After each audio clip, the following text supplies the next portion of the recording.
Thanks everybody for joining us. This is the October Reston Planning and Zoning committee meeting. We have a couple things on the agenda tonight, but I first want to just start off by welcoming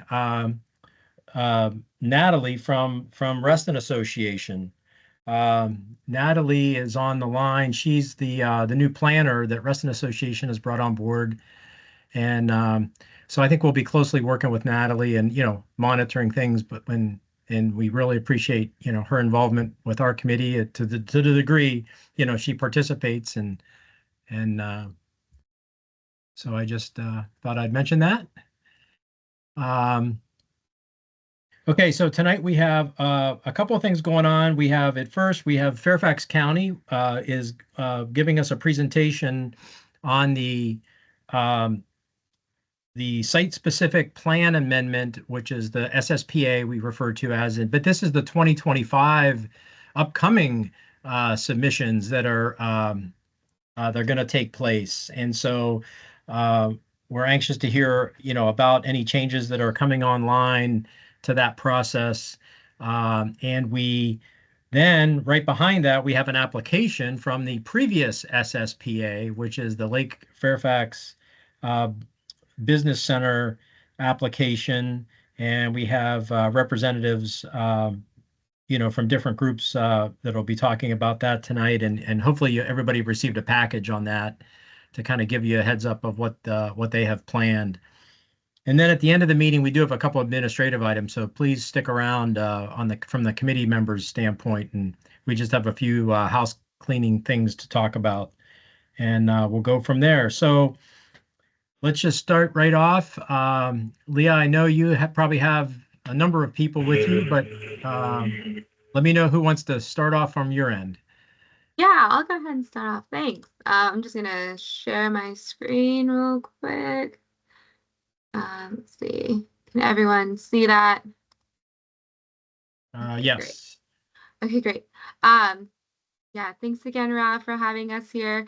Just good evening, everyone. I'm Leah Niebauer. I'm a planner with the Department of Planning and Development within the Planning Division, and I'm accompanied by David Stinson, who's also with the Planning Division.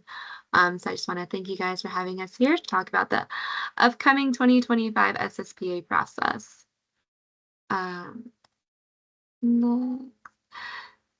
So just kind of before I get into what SSPA is, I did want to mention that, our focus tonight is on long-range comprehensive planning.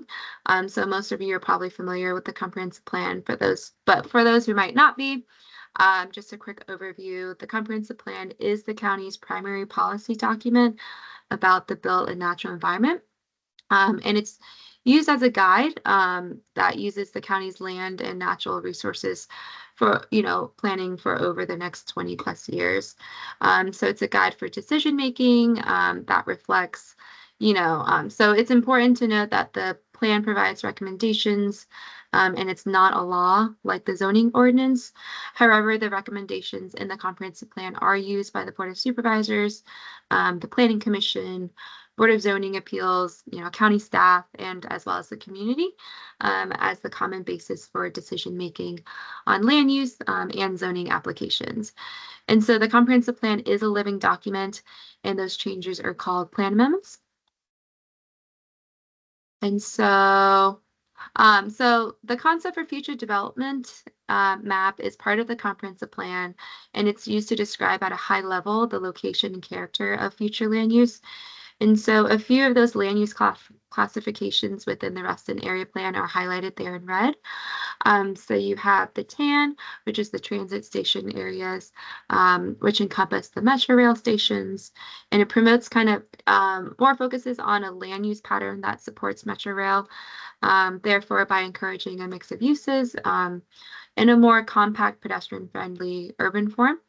And then you have the yellow areas, which are suburban neighborhoods that contain a variety of densities, and then some non-residential shopping centers. And then the green areas are low density residential areas that are planned for large lot subdivisions. And so this map kind of just provides a general guide and framework for identifying the various types of development that are either existing or encouraged to grow, and developed throughout the county over a long time. And so we also have more explicit guidance in the area plans, which provides more detailed recommendations on the use and density. But just at a high level, this is kind of what we look at. And so, as I mentioned on a prior slide, the changes to the comprehensive plan are called amendments. And so, given the dynamic nature of land development within Fairfax County, we're constantly working on planning studies that are amending the comprehensive plan. And so, the plan amendment work program is a list of amendments and studies that have been authorized by the board for staff to consider. And so items on the work program include countywide policy amendments, small area planning studies, site-specific amendments that are evaluated through the SSPA process, and then site-specific amendments authorized separately, which in the past have referred to as out-of-turn plan amendments. And so now touching into what site-specific plan amendment process is. So this is a biannual county-wide cycle for reviewing site-specific proposals, which are called nominations. And so these nominations are to change the comprehensive plan's land use recommendations. And so the 2-year countywide cycle was a change adopted by the board 2 years ago. So this is going to be our second round of this biannual concept. Where previously the site-specific plan amendment oscillated between reviewing nominations within the North and the South County every 2 years.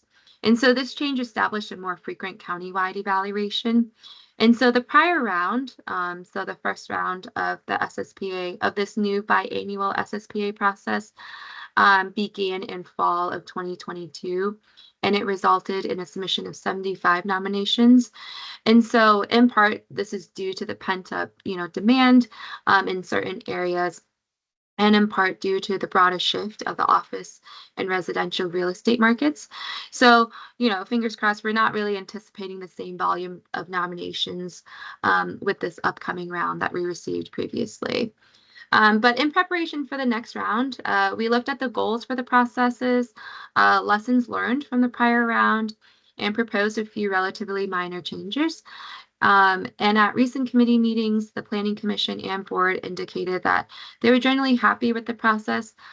So we're beginning to advertise the next round this fall by conducting outreach on the next round with the development industry, land use groups, and civic organizations such as this throughout the county, just to inform people about the process and some of the minor changes that we're looking into implementing this round. And so we're anticipating beginning the next round of SSPA in mid-January of 2025 with a target action on the new work program in May. So this will allow the majority of the active 2022 cycle amendments to come to a wrap and conclude before the next work program is adopted. And so kind of just going back to provide a sense of where this project is in terms of the development process. This diagram illustrates the life cycle nature of land development within the county. And so it's first starting with the concept phase, which would be the site-specific plan amendment or a SSPA nomination. And then once adopted into the work program, the plan amendment is in the planning stage. And so then the next stage would be for the applicant to submit a rezoning application to initiate the rezoning and entitlement process. So this is just to reiterate that the SSPA process is in the very beginning stages, the very beginning, life cycle of the development process. And so, the SSPA process consists of a 1-month nomination period in which anyone can submit proposed changes to the comprehensive plan with the property owner's consent. And so following the nomination period, the board approves the list of nominations that will be accepted into the process via an action item, and then can pull items that should not proceed at that time. And so items that are accepted then proceed to a screening process, which during that time, staff conducts a high-level policy review of the nominations and then conducts community meetings to obtain early input. So that's when we come back out to you all to talk about these early nominations. and kind of provide a high-level recommendation on which items should be included on the work program in order to be formally evaluated. And so the Planning Commission conducts workshops during the screening process to review the nominations and develops their recommendations for what should be added onto the work program, and then a priority for the work program.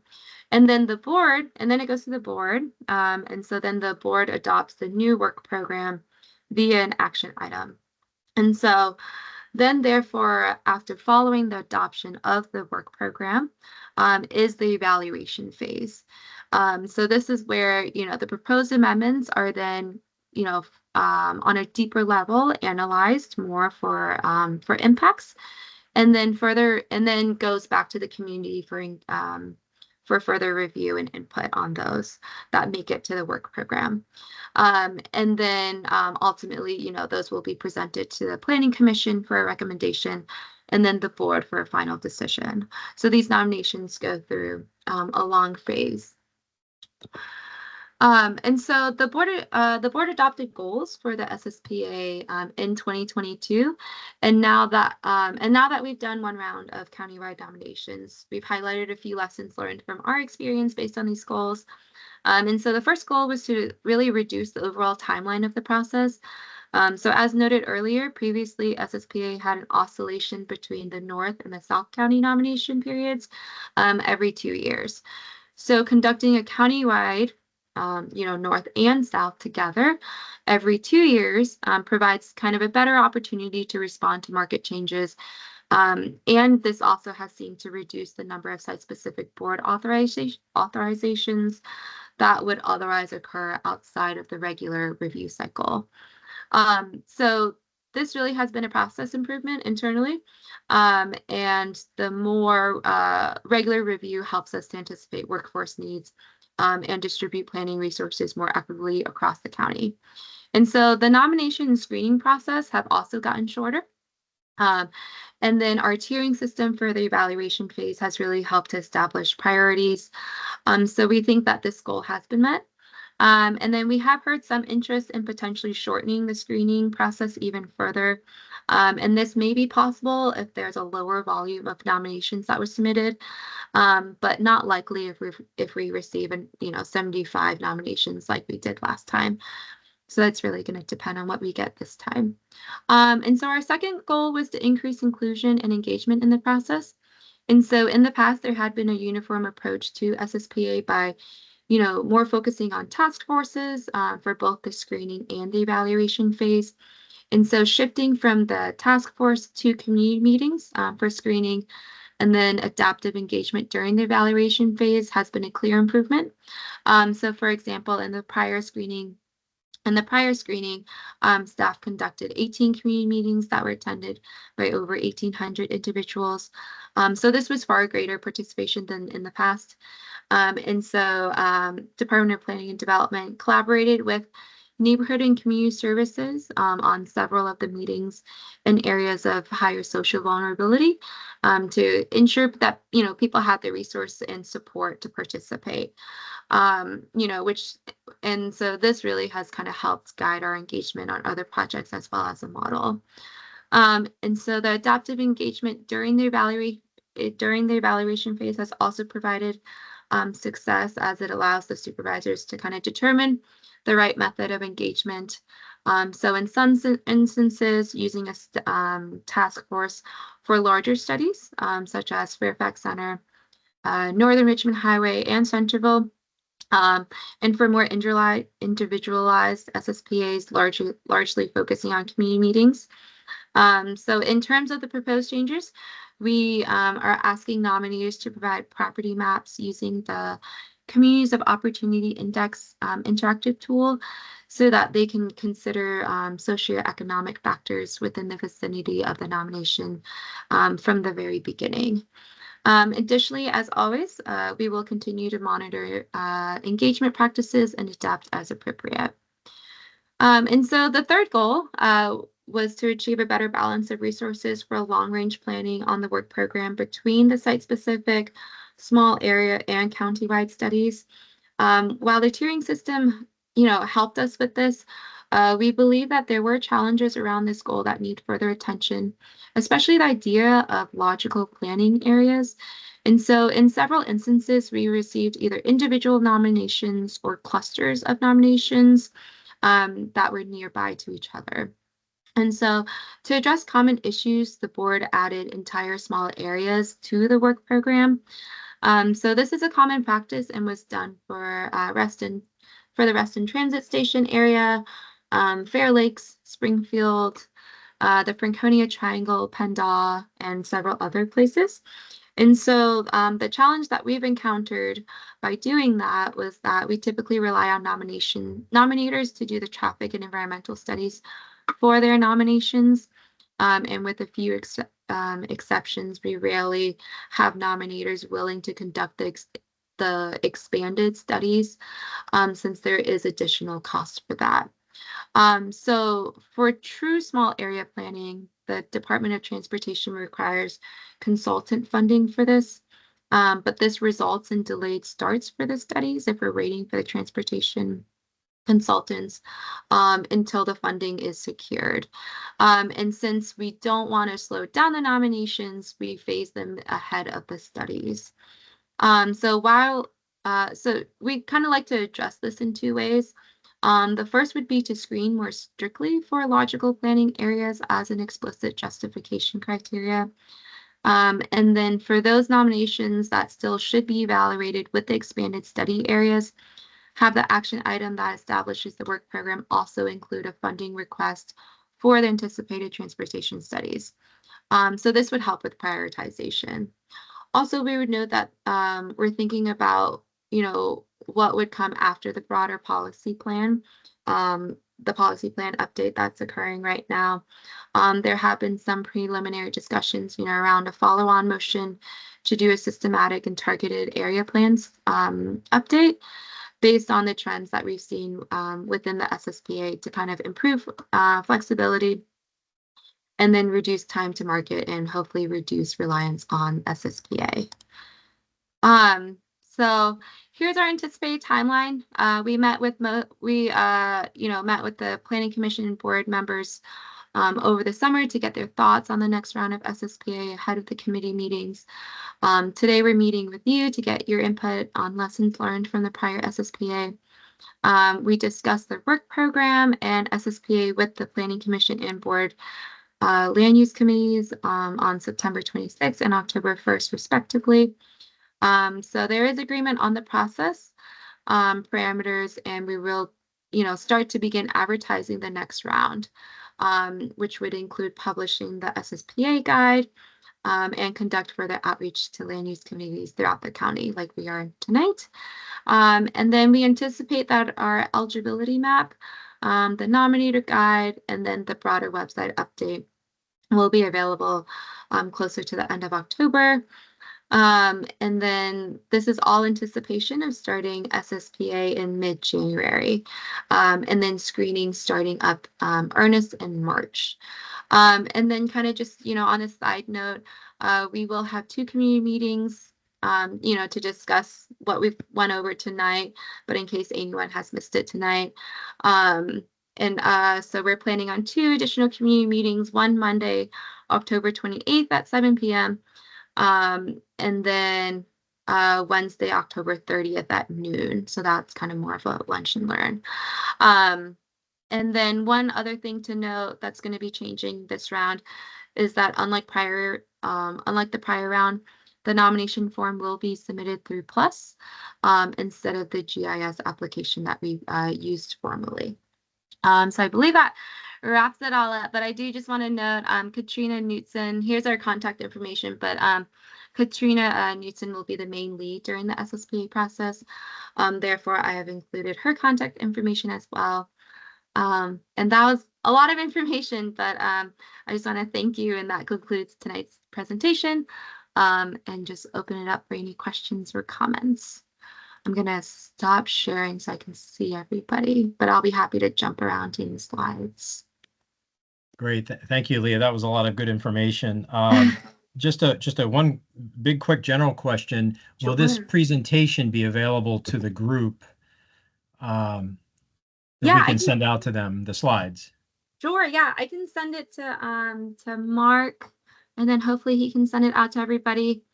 Um, and then since we are doing the community engagements also, um, the last two that I was talking about in October, those slides, it's going to be the same presentation, so I believe those will also be posted online. Okay, great. Let's go to a couple of committee questions. Let's start with Lynn, then Tammy. Yeah, thank you, Rob. Thank you, Leah. That was a great presentation. Appreciate it. If we could back up to your slide number 10. Sure. There was something that you mentioned about reducing input. I just want to make sure I'm Oh, understanding what you said properly, because we are very much in favor of making sure that you do have all of the community input, yeah. uh, and are allowing appropriate amount of time to garner that input. Yeah, no, that must have been a miscommunication maybe on my Okay. end. No, it could have been me mishearing. No, I think we've yeah, so so previously in fact I think we've tried to increase community input actually, since previously we've been focused on task forces, which is a small set of people that we were kind of leaning towards, but now we've opened it up to more community engagements, going around to different informing everybody about the nominations that are happening near them. So moving forward with the 2025 nominations that we receive, we'll kind of see where they all kind of fall within the county map and stuff, and then kind of group them by location, and then try to reach out to, to you all to see, uh, to inform you of which nominations have come in and which ones, would impact you all. Um, so so no, we're definitely looking to kind of increase community engagement as much as we can, through the screening process as well as the evaluation and plan amendment process. Okay, great. Thank you. Thank you, Leah. This is Tammy. Same slide, I think. Okay. You spoke on the necessity of transportation study funding. Is that Mhm. FCDOT, is that VDOT, or is that developer plan, transportation plan funding? Right. That would be well, so I guess there's like two issues here, which is it would be the Fairfax Transportation Department funding, which, when we open it up to more of an area-wide study, these nominations come in at a very site-specific level. And so during those phases, that's when we would look for the nominator to, to pay for the consulting for the transportation studies. But given if we have a bunch that are grouped together, we understand that it's kind of not fair to rely on the nominators to kind of provide this broader range of a transportation study. So then therefore we would look towards our staff, the Fairfax Department of Transportation, to provide that funding. But requesting that, we understand that it's not built, like, that budget isn't built into their transportation budgets and stuff. So we're kind of asking, the board to kind of assist on maybe, looking into setting aside extra funding for these transportation studies, or, some type of way that this can be built into someone's funding, so that then we're not pausing it because we don't have the transportation funding. So you're talking about county employees in the Department of Transportation have CDOT, and that you're requesting that their budget be flexible. Is that the deal? Uh, we're requesting that there is a transportation consultant budget that's set aside for some of these larger studies that we might Okay. anticipate. So would the consultant be a person that comes in from outside, a normal FCDOT employee, an outsider? Correct, yes. Okay. Okay. Thank you. That was what I needed to know. Thank you. I was not Okay. aware that that was even done. So That's helpful information. Thank you. Sure. Hey, Leah, this is Rob again. I just wanted to ask two more questions. I can appreciate this first SSPA round that's still going and in the volume that you all had to, that you were all under, both in the screening and now the evaluation process. I guess one of the issues that applicants have had is that now that they're in the evaluation process and the length of time that that's taking, has there been, I guess, any goals that have been trying to establish to give a better understanding of what that window should be or wants to be an evaluation side? Once the nomination has gone into the work program, are you talking about kind of like timing wise, once a nomination gets onto the work program and then we get into then actually working on the plan amendment? Yes. Yeah, I mean, it's really going to depend, I guess, on the study, right? How large, what we're looking at, the impacts of it, how big of an impact it is, what type of development, what type of land use, change you're looking at, how that's going to, impact the transportation, how many rounds of, concept illustrations we're going to have to go back and forth with the applicants.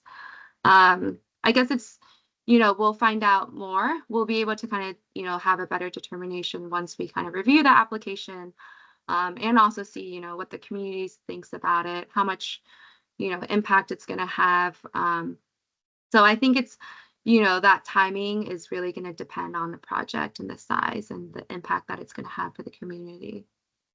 I don't know if that was. Okay. Well, no, that's fair. It's just, so I am aware that some applicants are actually trying to combine an SSPA and a rezoning because the rezoning itself has a timeline. And so now the question becomes, when are they allowed to do that, and when are they not allowed to do that, or what permission do they have to seek in order to do that combined SSPA with a rezoning?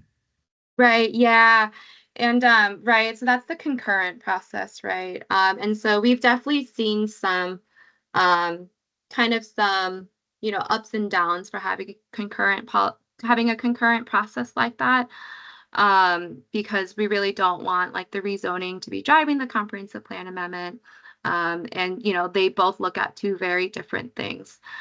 So we kind of acknowledge that, especially going through the first round of SSPAs, where a lot of people were trying to do that.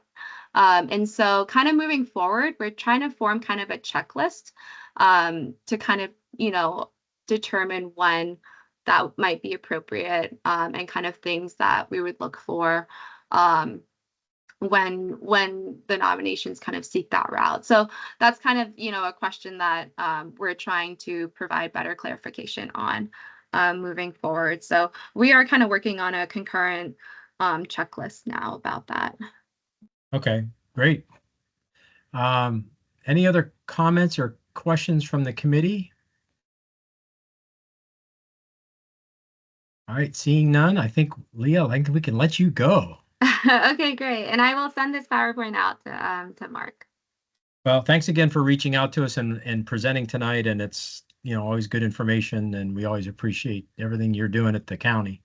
Of course, yeah. And we'll stay in close communications, once the SSPA nomination closes and everything with what we receive. Great. All right, thank you all. Thank you. All right, so speaking of SSPAs, now we're going to jump back to a pre-2025 SSPA application for Lake Fairfax Business Center. And let me just tee this up where this committee has not, I don't recall that we've reviewed an SSPA in the past. So this is a little bit unique. It's not a rezoning yet. I mean, this is an application, as you just heard Leah explain. This is just trying to put forth together information to adjust the comprehensive plan and modify the comprehensive plan, which would then allow a rezoning to be filed. And then typically that's the rezoning plans that we see that have all the detail and a lot of, information about the specifics of an application. So for those of you who received the packet and on Lake Fairfax, you'll notice it's somewhat conceptual, bubbly.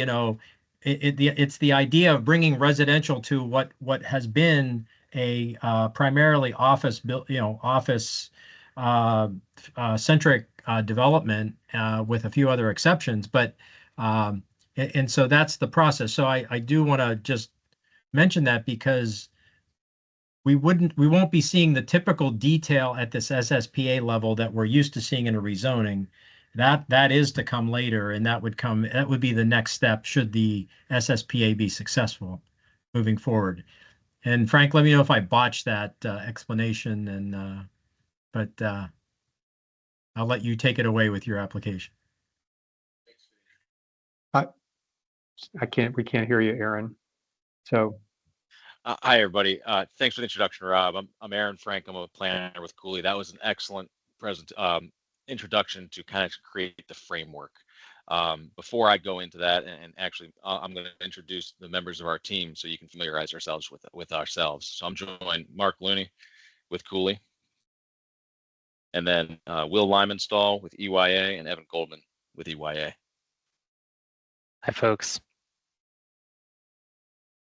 So maybe, Rob, what I could do is jump in and just embellish on a couple of points that you just made and that are good follow-ups to Leah's presentation. So this nomination is one of the ones filed 2 years ago in the last SSPA nomination window. Over the last 2 years, the first 15 months, if you will, were maybe 16 months, we were waiting for the Reston plan updates to be adopted by the Board of Supervisors. And so none of the SSPA nominations in Reston had any activity on them by and large over that 16-month period, waiting for the Reston plan to be updated and then for kind of a retooling of the internal staff at the county around how they were going to organize the review. And so over the last 6 months or so, we have been dialoguing with county staff about elements of what we'll show you tonight.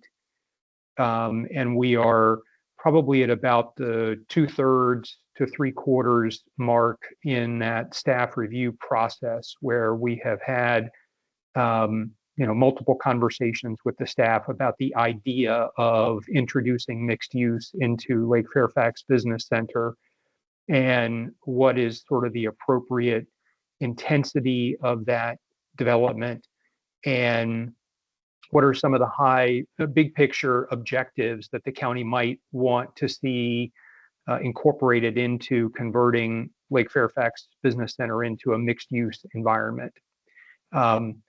As you were saying, Rob, and as Leah was talking about, this is not the details of which buildings go where, how wide the sidewalks are, where the bike lanes are. This is really about the idea of should Lake Fairfax Business Center be mixed use? And if so, what's the appropriate intensity and mix of uses in there? We anticipate that we will file, but have not yet filed, a rezoning application that would seek to implement the idea of mixed use here. We, as you said, Rob, will come back to the committee at a later date to show you those details once the application is prepared, submitted, and is undergone kind of the initial review at the staff level based on this. One of the reasons that we're coming to the committee with the SSPA nomination is to make sure that we have some community input into the proposal. And I say some because we've already conducted or attempted to conduct a fair amount of community outreach associated with this SSPA nomination. Working with county staff, EYA mailed about 300 postcards and letters to surrounding residents in nearby neighborhoods in proximity to Lake Fairfax Business Center, and announced a series of online outreach meetings similar to this one, where we presented the concept of what was planned and sought some community feedback. And we got some good feedback along the way. We also met with residents in the equestrian park community and have more outreach scheduled with them because they're the closest neighborhood to the site. But by and large, the input that we were seeking, we didn't really get because we just didn't have the volume of participation, quite frankly, in the outreach. So part of reaching out to the committee is to make sure that we sort of test what we're doing here with kind of a known quantity of community interest to make sure that we've got an appropriate idea fleshed out. And I know that Supervisor Alcorn is intending to hold an in-person community meeting in early December to do more of this. And that meeting will be arranged by his office, details still to be determined. And then at that point, county staff would likely issue its initial recommendation of how the comprehensive plan could be modified to incorporate mixed use at Lake Fairfax Business Center, then another round of community meetings after that recommendation is out, and then ultimately Planning Commission and Board of Supervisors public hearings. And then the rezoning would follow behind that at some point in the future. So that's the kind of background of why we're here and how we got to here. And then Will with EYA is going to dive into some of the particulars on the application. Thanks, Mark. So I just pulled up this is the PowerPoint presentation that was sent out to you all last week. And just in case you guys aren't familiar with EYA, we are historically a townhome development firm, but we have branched out to build multifamily as well. But in our 32 years, we've always and only built in the DC area. So our motto is life within walking distance. You can see on the map here how closely our communities have mirrored the WMATA metro system. And so this potential site is right in line with that. And we can see the context right here. And I'm sure you guys are all very familiar with this, but you can see Reston Town Center to the west. The orange outline is the Lake Fairfax Business Center, the subject of the SSPA. The Wheelie Reston East Metro Station is just to the southwest of the potential site. Reston Station, that's a EYA townhome community just to the southwest as well. And then it abuts the Lake Fairfax Park. It's a beautiful regional park. I'm sure many or all of you are very familiar with it. But none of this that we're talking about would be impacting or touching that park. This is all in the business center next to the park. And so here's just zoomed in a little bit, showing some of the buildings that are still actively open and in use in the business center: the Montessori School, the Lifetime Fitness, Homewood Suites. None of those are going to change by any means as part of either the SSPA or the forthcoming CDP FDP rezoning. They, in our view, are incredibly complementary of making this a more residential village, is the kind of phrasing we've been using as we've been visioning about this potential redevelopment. And so I think Mark did a good job of providing color on the process we followed here, but a little bit more background of what's happened here. We all know that office demand has changed and in many areas declined since COVID, and continuing work from home trends have taken root. Lake Fairfax Business Park, like many suburban office parks, has not been able to maintain or bring new tenants in as much as they were able to historically.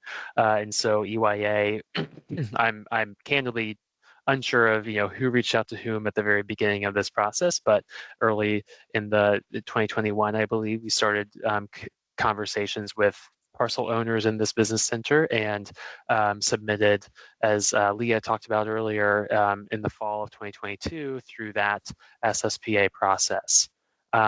This SSPA that we submitted, it didn't originally include all of the parcels in the park.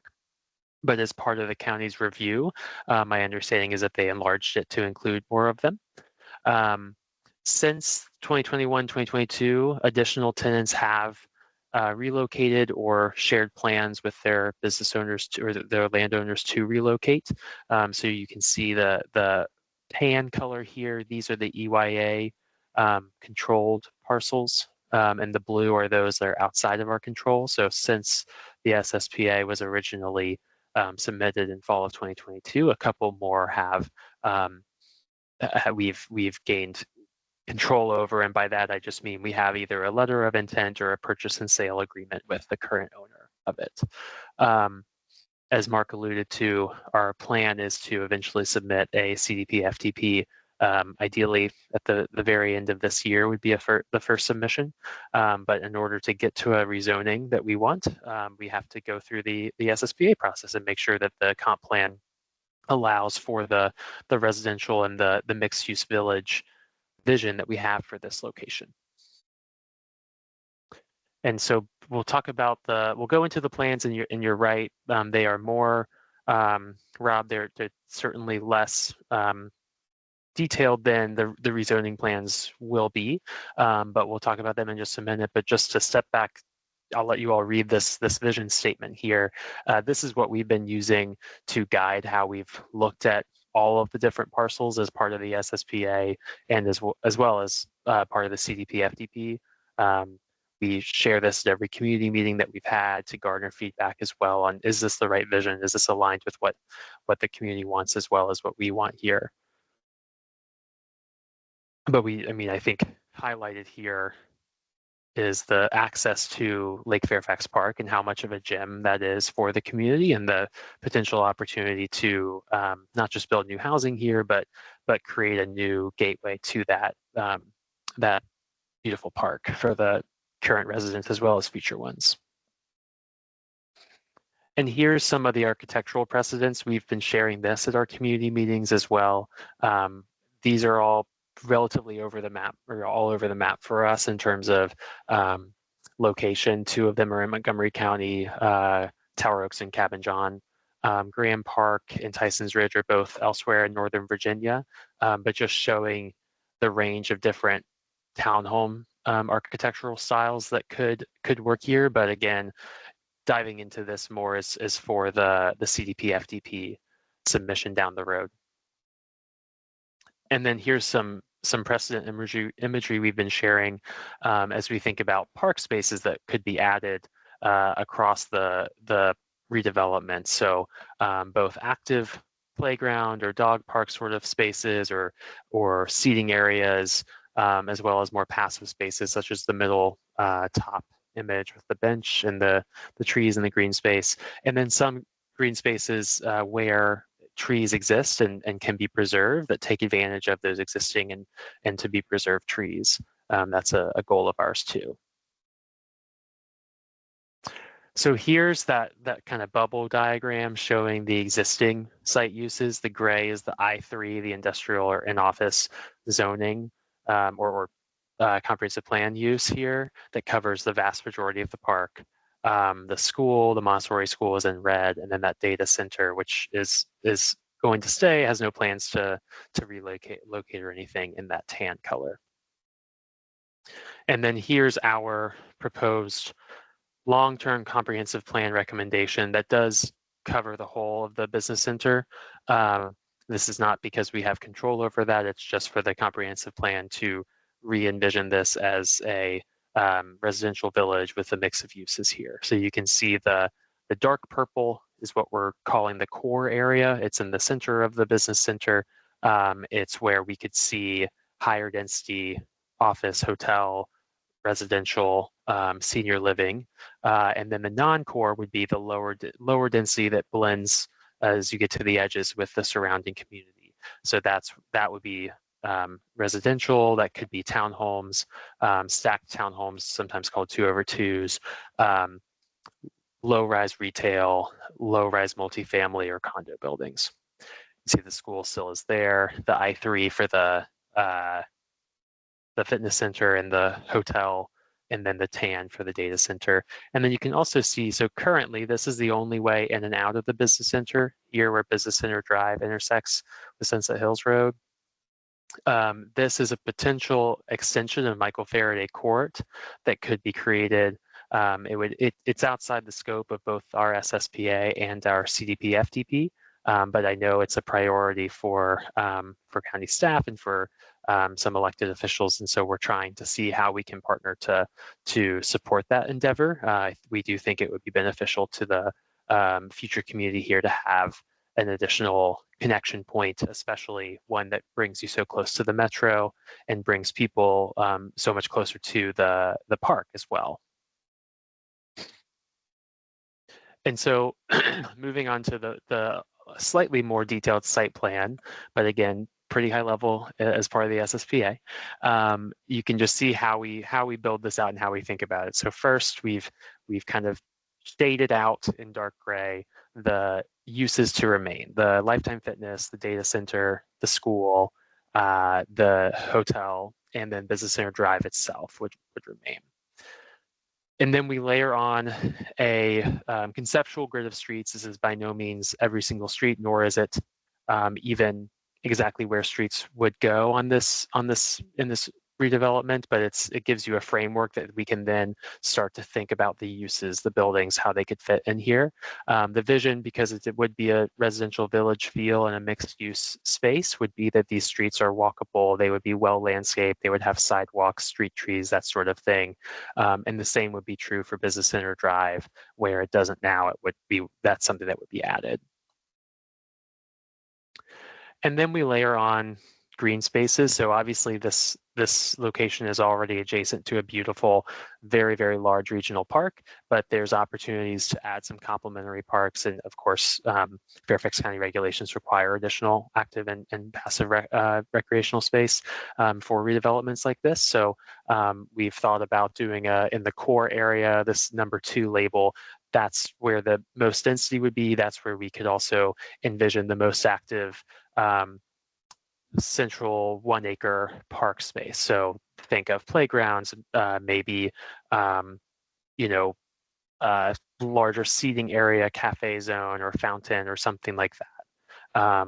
Labeled as number 4, that's where there's actually already a conservation easement as associated with the National Wildlife Federation campus here. And so this is a great opportunity to create a park space that leads people straight into Lake Fairfax Park. And then these other park spaces make sense as well to ensure that every part of this potential redevelopment has access to green space. And then we layer on the potential buildings. So obviously these are still high level, but the light blue would be where we've foresee or perceive townhomes or stacked townhomes 2/2 style could make a lot of sense. The orange is where in that core area we think multifamily could make the most sense for a number of reasons. And then we envision a retail space could make a lot of sense right next to the new park entry.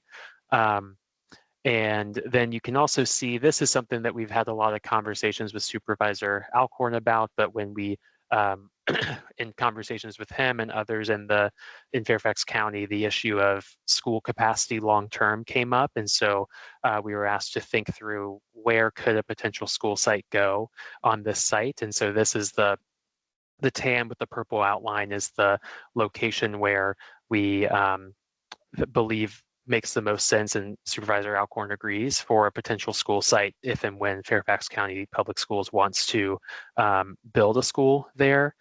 We haven't designed the school. It's not our, it's not in our wheelhouse. It's up to Fairfax County School to design that school, but we've sized it based on similar elementary schools in the region so that it could make sense there. And in our community engagement so far, as is to be expected, traffic has been one of, or the main issue that's arisen. So we haven't completed our full traffic study for the rezoning yet, but we've started to look at that at a high level. And our initial analysis, as you can see below, for both the SSPA and the rezoning shows that the proposed plan, even though it has more density, is going to create fewer weekday total trips as well as weekday peak rush hour trips, just because of the change in the uses. So what that means is essentially the current office spaces generate more trips, or would if they're fully occupied, than the residences that we would build as part of this redevelopment would. And this is all assuming that Michael Faraday Court is not connected. It's assuming that Business Center Drive remains the single vehicular connection into the business center or future village. And so if we do get that connection to work out, it has the potential to even better distribute the traffic here. And timeline and process, Mark, you talked about it a little bit, and really this is more for the SSPA than the rezoning, but just to give you all a heads up of where we're hoping to head with this. That it is a concurrent review process, and so we have that SSPA submitted in the fall of 2022. Our hope and vision is to submit the first draft of the CDP FDP to the county by the end of this year, and aim for an SSPA approval sometime in the first half of 2025, second and submission of the CDP FDP sometime in the first half or first quarter of 2025, and aiming for the public hearing and board vote for the CDP FDP before the end of next year, 2025. So that is what we have to present in our formal presentation.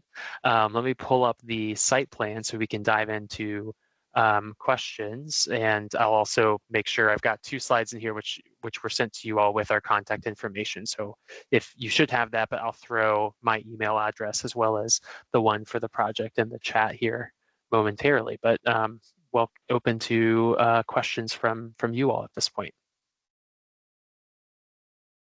Yeah, Will, thank you for that presentation. Yeah, there's a lot, there's a lot going on here, and there's a lot, to absorb. But let's take some questions from the committee. Let's go to Tammy and then to Lynn. Thank you. Wow, I think I've taken a spaceship to Mars and have landed in an area where the knowledge I have about the county and how they function regarding Fairfax County Park, the schools, and various other things don't mesh at all with this. Let's start with the Park Authority. I have been at numerous master planning meetings for Lake Fairfax Park.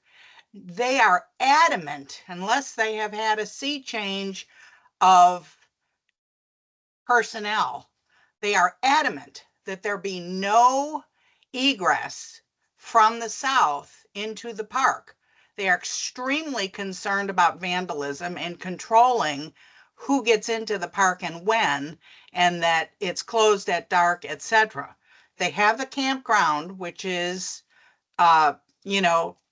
highly regulated, but so this idea that you're providing a gateway into the park, there certainly will be no vehicular access to the park Right. through there. It would be strictly pedestrian or bicycle. Absolutely. That's number Yes. 1. Number Great. 2, That's helpful. the school is, you have the green, and you said that was collectively 3 acres. So it looks to me like maybe the starred school plot would be what? 3 acres, 3.5, 4? Why would you conceivably offer that small of an acreage for a school? This is not an urban situation. So Yeah, Tammy, Go for it, Mark. Tammy, let me jump in on that. So the school system evaluated this and indicated that they were looking for 4 to 5 acres of land to be able to accommodate an elementary school. And so we've been working with that acreage as their desired acreage for the site. We've done some preliminary test pits to understand, or not test pits, but test layouts of how it could ultimately lay out. But as Will said, the actual physical layout would be up to the school system into the future. But we were working with the numbers that they gave us at 4 to 5 acres. And this That's would right. have to be an elementary school, right? Correct. That's right. Yep. Okay, so it's not a No. it's not a special school for special ed or something like that. It's a cross-section elementary. We don't know ultimately how they would use it. I mean, what Okay. we've sort of understood is that two things. One, the comprehensive plan calls for the need for a new school site somewhere in North Reston that has not yet been provided. And so this would go to serve that purpose, whether it's used for an elementary school, whether it's used for some other type of facility. The school system would decide if and when they actually went to build it, which we kind of assume is in the plus or minus 15 years from now timeframe. So this is not something that's immediate. It's trying to identify land, and there are very few applications in Reston that have this much land associated with it. And so that's the reason that it's in here. All right, then you have introduced this village center concept. It does not replicate in any way, shape, or form any Reston successful village center. We have had the debacle of Tall Oaks, which was redeveloped and is an example of what other developers say, well, we will not do Fair Oak or Tall Oaks because there's no trees there. It's awful, and it's very dense residential, and it's a lot of what you're planning here, multifamily, stacked townhouses and townhouses. So you're talking about 1,000 dwelling units, which is bringing in 2.5 to 3,000 new residents. And then you're talking about gratuitously giving us 3 acres worth of park for this. Oh, but we're adjacent to Fairfax, Lake Fairfax, so don't worry about the park issue. I don't know if that, you didn't say that, but I think that was the inference. That doesn't work for me. And then 8,000 square feet of retail for a village center. That is what I'm, no, that's not a grocery store. That's And I not a think, grocery Tammy, store. there may be a difference in it sounds like there's some history of what a village center means in this context that is at least news. I'll own that's news to Yeah, me. That's don't certainly use not our don't intention, use is that that term this if you're is, trying to get it passed, because yeah, that thank won't you. fly. No, The that's helpful. last thing I'm gonna Go ahead. mention is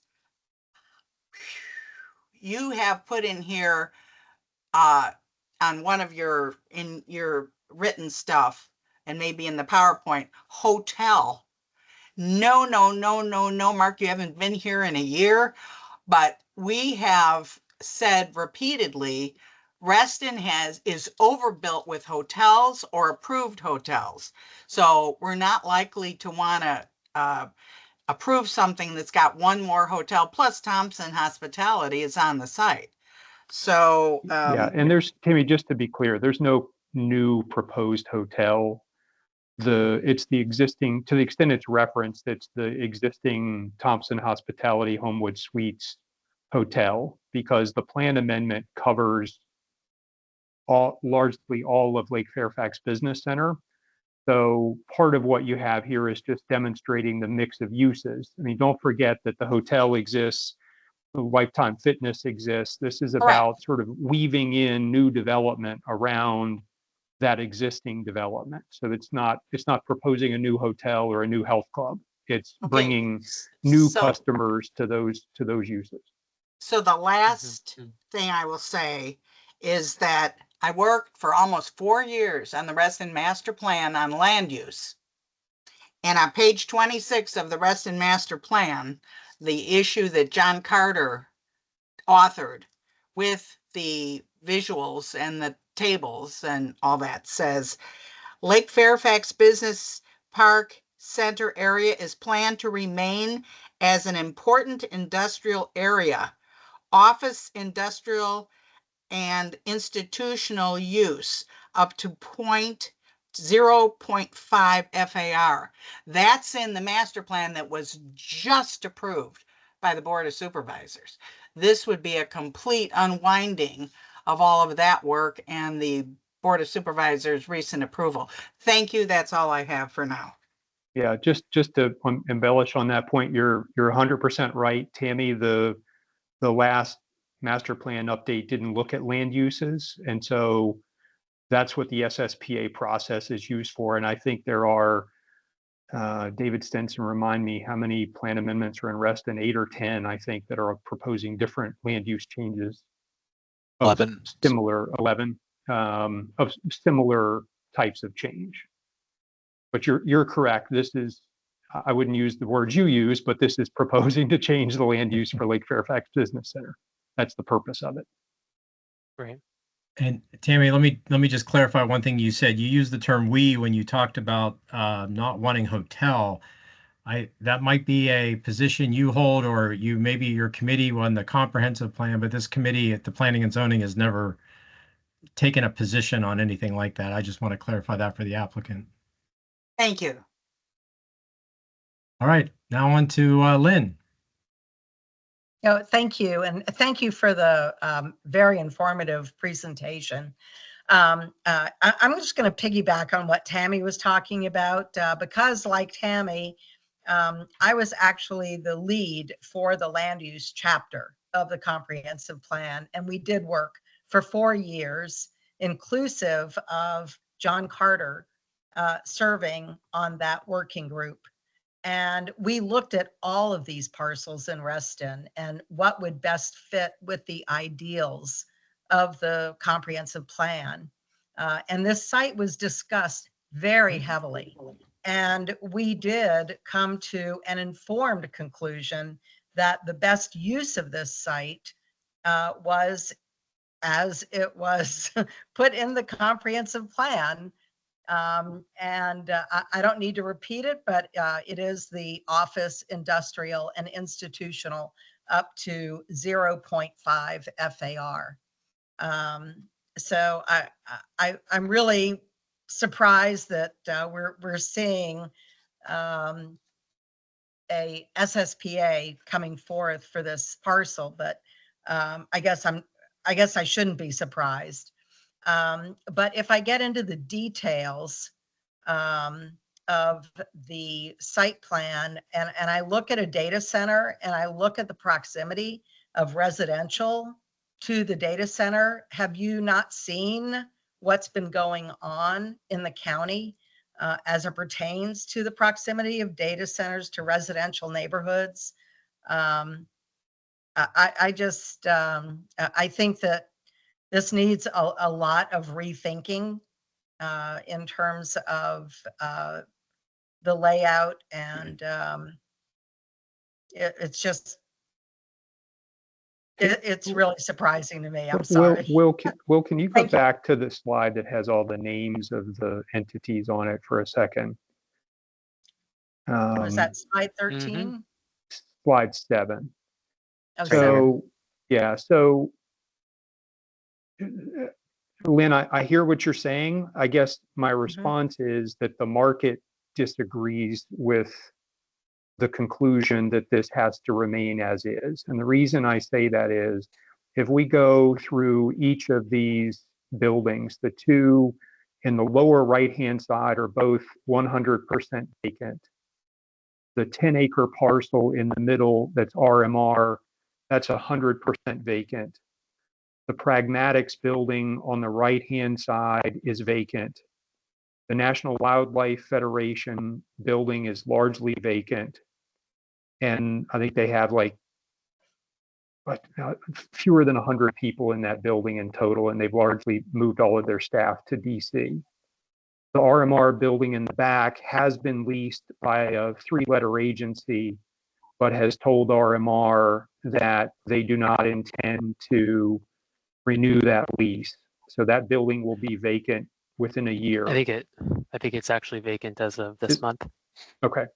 So, and then where it says office 5 acres, they have leases in that building that run through 2027 or 2028, and don't anticipate that a majority of the tenants in that building are going to relet their space. So I get the idea. I get the idea of trying to keep it commercial. I think the difficulty lies in the fact that the market doesn't want that. We've had some conversations with the equestrian park people about, what it would mean for a by right redevelopment of this park. And I think that is unnerving to some of them, because it doesn't allow them to control the buffers and the setbacks and the other things that would happen in the event of a redevelopment of, say, the RMR, Pragmatics, and the former Freddie Mac sites along their western border. And so that's part of what's driving this, is that the market really has moved away from locations like this. And as David was saying, if there are 11 SSPA nominations, my gut tells me that 10, if not all 11 of them, propose something similar to what is here, just in different locations. For that very reason, because the office demand has moved to the metro, and these more distant sites are no longer competitive due to age and proximity and other sorts of things from a commercial development standpoint. So that's the macro picture of what's happening. And one of the things that was submitted with the SSPA nomination was a study demonstrating that region-wide, not just this location, but region-wide.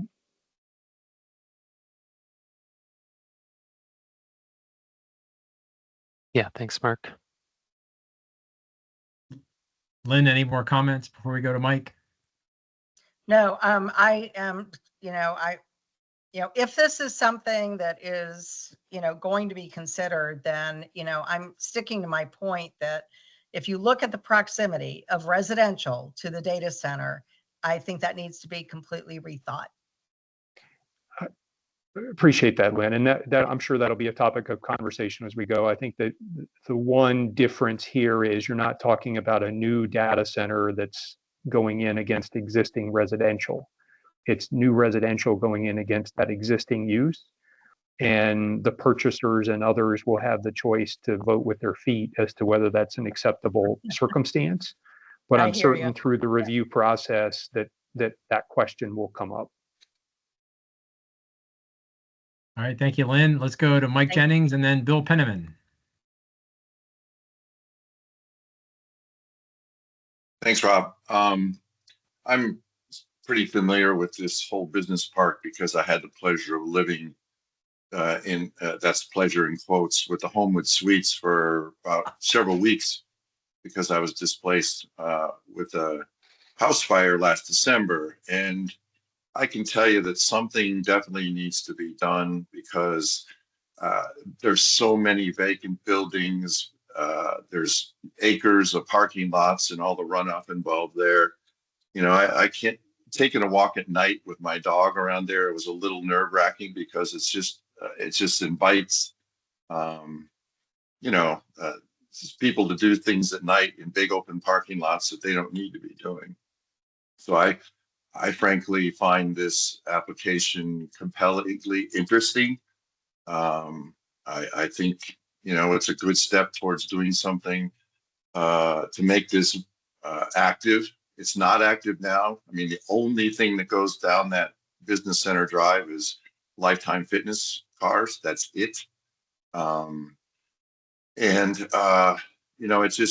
Something needs to happen. And I realized that the plan that I also worked on and supported mostly didn't have this to be mixed use, but maybe that was an error, because I agree that office buildings in Reston are empty. The office building I used to work in hasn't been full in 15 years. And we're kidding ourselves if we think, as planning and zoning committee members, that we know more than the guys who do this for a living, that all of a sudden there's going to be hundreds of people coming to these offices. It just isn't happening.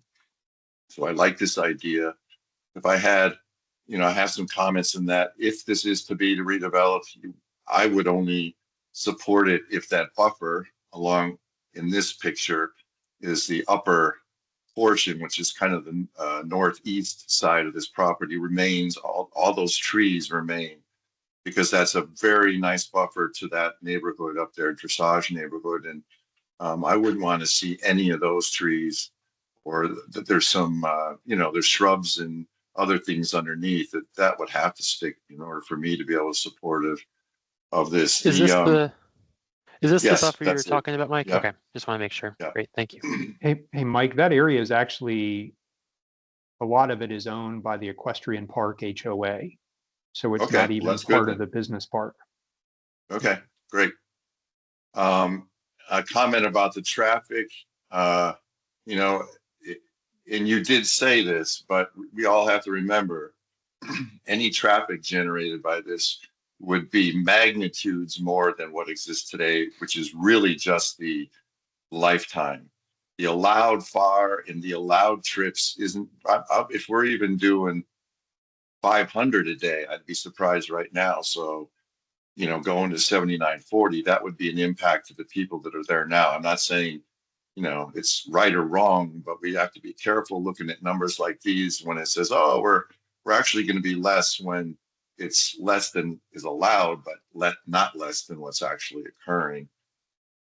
And the last thing is, I think this is a prime spot for something like a grocery store. As Tammy said, 8,000 square foot of retail. I realize this is long-term, who knows what it'll end up being, but there is not going to be a grocery store very close to this at all when Whole Foods moves over to Spectrum. So this is to me, a prime place to have something like that. And I just wanted to mention that, it would be nice to have that in this plan long-term. And that's all I've got. Thanks, Mike. Let's go Yeah, to thank Bill you, Mike. Penniman and then Katie. Hi. So in terms of redevelopment generally and a shift to something more mixed use, I'm agnostic. I think it would be great if there is a good viable commercial market here. But if there isn't, then I'm open to doing something else, not necessarily at the densities you're asking for, but it's something else. But a few things that I think are really important. One is that extension of Michael Faraday, to me, is absolutely essential. I did a quick Google map check, and to get from the National Wildlife Federation building to the metro, without that, would be a 1.2 mile walk.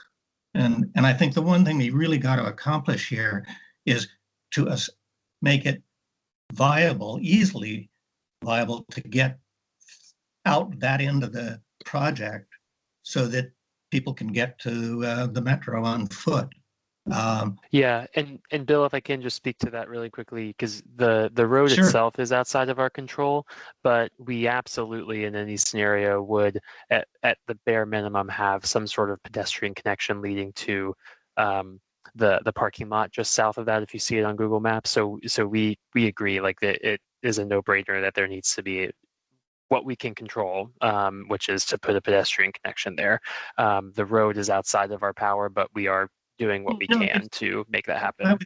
It's not outside your power. It's just more money maybe than you want to spend. It's not actually, Bill. We don't, Well, yeah, we don't own the land. Yeah, let me jump in on that. So we actually met out on site with county staff, FCDOT, representatives from Breckenridge, which is the owner. Well, can you maybe go to the larger aerial? Yeah. It's slide 6 or whatever, or 5 works. Yeah. So if you point out where Michael Faraday Court is, there's a wooded area behind the self-storage to the north of the self-storage. Mhm. That's owned by an entity called Breckenridge, which is affiliated with, you may recall the name Raj Jala,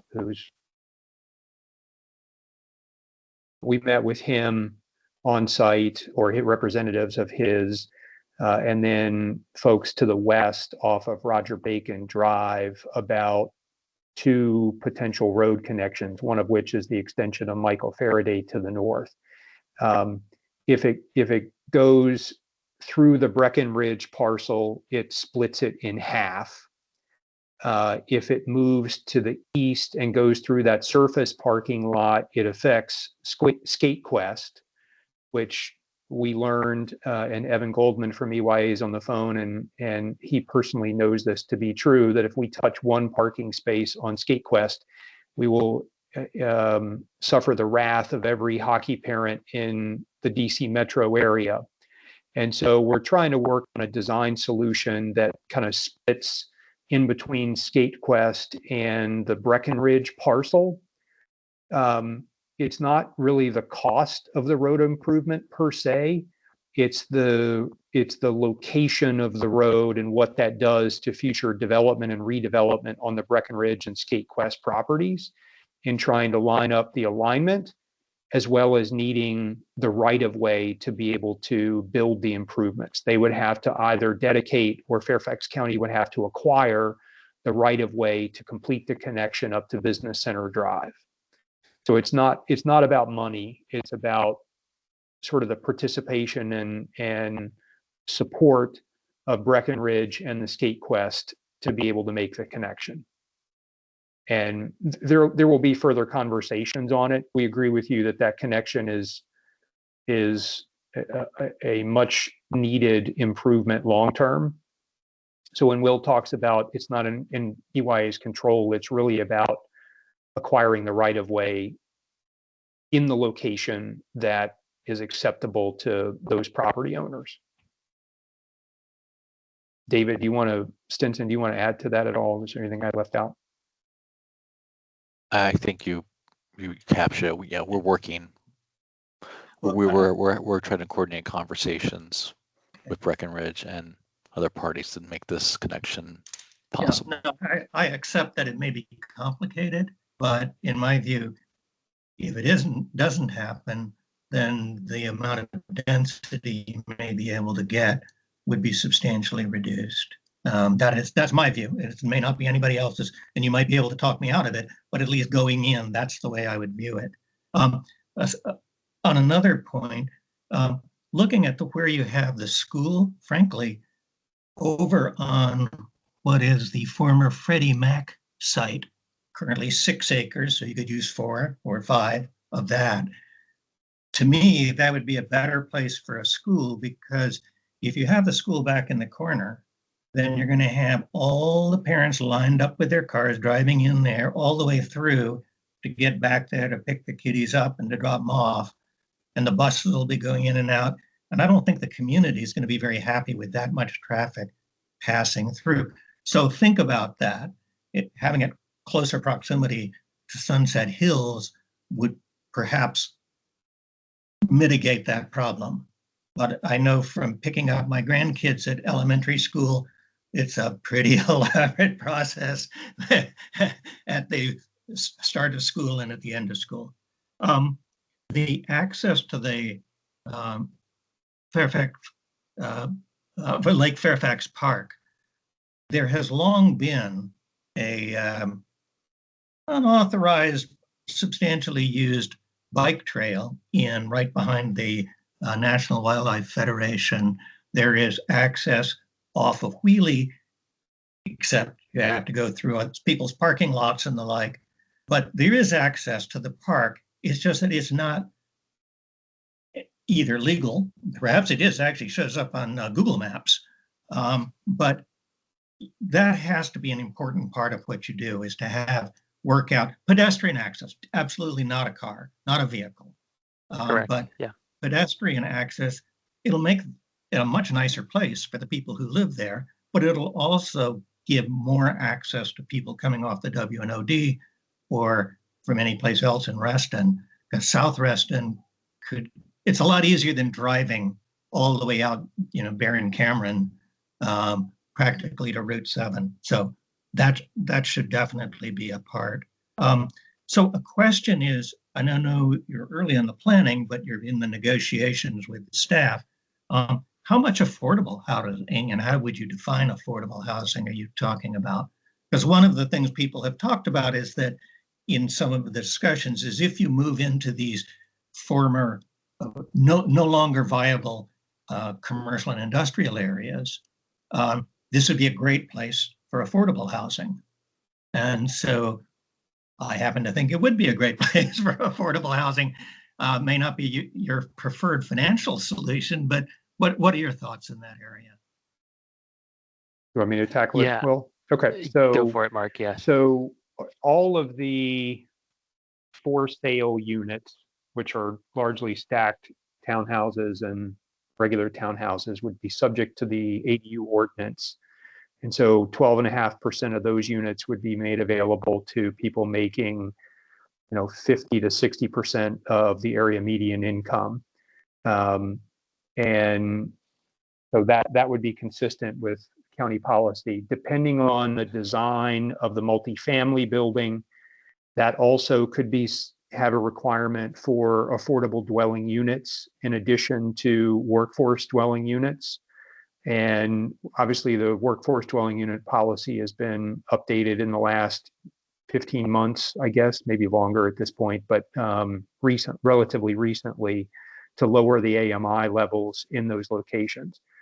Having said all of that, one of the things about EYA is that as a company, they're probably among the market leaders at implementing affordable housing solutions. At Reston Station, there's a multifamily building that they've been trying to do a low-income tax credit opportunity on, and have had multiple conversations with the county about partnering on that low-income tax credit building. So it is actually part of their corporate ethos to do affordable housing as part of the project. So whether a LIHTC building is workable here, I don't know the answer to that yet, but at a minimum, we'd have to do the 12.5% ADUs and then the WDU component on top of that. Yep. In the multifamily, if that's the rental market, that it seems to me is one where it's most important to have affordable housing. Whether it's workforce or not, I can never keep it straight, honestly. Yeah, and there's a debate internally at the county about that, Bill, because some people prefer to have the units in the towns and the stacked towns, and some people prefer to have them in the multifamily. And so that conversation is actually ongoing at the moment, but that's on a countywide basis as opposed to specific to any one project. Okay. But it strikes me that with the development of commercial development and retail development that's going to occur across Sunset Hills, assuming it happens, what they used to talk about the commercial development there will be retail access for people. I think Mike's point of this could be a good place to have a grocery store is correct. And it would be nice to have that. Somebody's got to do it. And so maybe that's part of the price, but think about those as you're putting together your proposal, because affordable housing, a grocery store, and an easy walking distance to the metro, I think would be valuable contributions and help make the project successful. Thank you. Thanks, Bill. Thank you, Bill. Let's go to Katie and then John. Great. Hey, thank you so much. Great presentation. I have a few comments. First of all, I think this is a great example of redeveloping vacant commercial space here in Reston. Instead of trying to come and redevelop open space, the golf courses and stuff. I think this is great. However, that being said, I don't know if it was Bill or Mike that just said, about the traffic numbers. So if all these things are vacant, I think we really want to know what's a real traffic number because, I take my car over there to Sunset Hills Automotive, which is right, right there. The amount of people walking and crossing on the trail right there is very, very busy. So if you've got however many thousands of cars coming out onto Sunset Hills, I think we have to talk about like, how are we dealing with the trail crossing there? I know they just And- did, I'm sorry? I was just going to ask, can you say one more time what intersection you're talking about? Right She's there talking at about the entrance Mike. of Sunset Hill. Yeah, Oh, Sunset Just Hills. Sarah and- Drive. She's talking about Michael Faraday and Oh, No, Mike Faraday. Okay. no, further up, the main entrance. I go to this little Sunset Hills Automotive, which is right after the W&O crossing on Sunset Hills. yeah, it's You know, a see what I'm Clay talking Lane. about? Yeah, it's a Clay Lane. Yeah, Gotcha. that, Okay. I'm just Thank saying, you. when I take it there, when I go to see my friends at Lifetime, there are a lot of people crossing on Sunset Hills on the from the trail. So if you're adding 7,000 cars suddenly that are not there today, that's just something to think about. I don't know, hope I'm making sense. Okay, so then Yes. yep. The data center, I know it's existing, but I agree kind of with like doing some kind of like a noise study or something. I know there was a big one out in Prince William County where the developer is like looking into putting you know, not only just trees, but certain noise buffers, because now you're talking about putting residential homes and townhomes there. That's different than people that are just, sitting in their office building and going home after a certain time. RA membership, I think that's really important. You're talking about adding 1,000 units into Reston. This should be a requirement that you all join RA because we're just seeing so many of these stacked townhomes and apartment buildings, et cetera, that's just bringing a lot of people that are using the wonderful green space, open space in Reston, which is what Reston's all about. But I really think people need to be paying their fair share instead of the current property owners that are part of RA. Thanks, I have Katie. a Can I question. speak to that really briefly? Katie, just wanted to Yeah. let you know, and I did answer this to Lynn in the comments. We have met with RA leadership. It's definitely something we're open to and learning more about. We can't make a commitment right now, but just want you to know that that's very much on our radar. We Okay. have heard of the value of RA membership, and yes, thank you for flagging that. Okay, perfect. And then I have a question. In one of the slides, you talked about that EYA it is like the developer on 6 out of the 12 properties or something. Did I misread that? Where was that? That you all don't have all of them. So my question is, which ones don't you own? And where are you with getting the ownership or control of those? Great question. So what it is saying is that we have letters of intent or purchase agreements for 6 of the 12 parcels in the business park. The other 6, at least as far as we understand, are, well, all but one of the other 6 don't seem to have any interest in redeveloping. So I think it's 1768 is the only one that is currently part of the SSPA and is not under some sort of contract agreement with EYA, at least at this time. But the other ones are the Montessori School, the Lifetime Fitness, Thompson Hospitality, the data center, and I believe the Skate Quest. And they are not interested in redevelopment. And Mark, if you want to add something to that. Yeah, the only thing I was going to say is that the actual nomination was only filed on, it was not filed on Skate Quest. It wasn't filed on the storage. It wasn't filed on the Breckenridge parcel, which is the wooded parcel to the bottom of the National Wildlife Federation. The actual proposal is for everything kind of north of what is abandoned Clay Lane. So where your Sunset Hills auto repair shop is there, that actually used to front on what was called Clay Lane.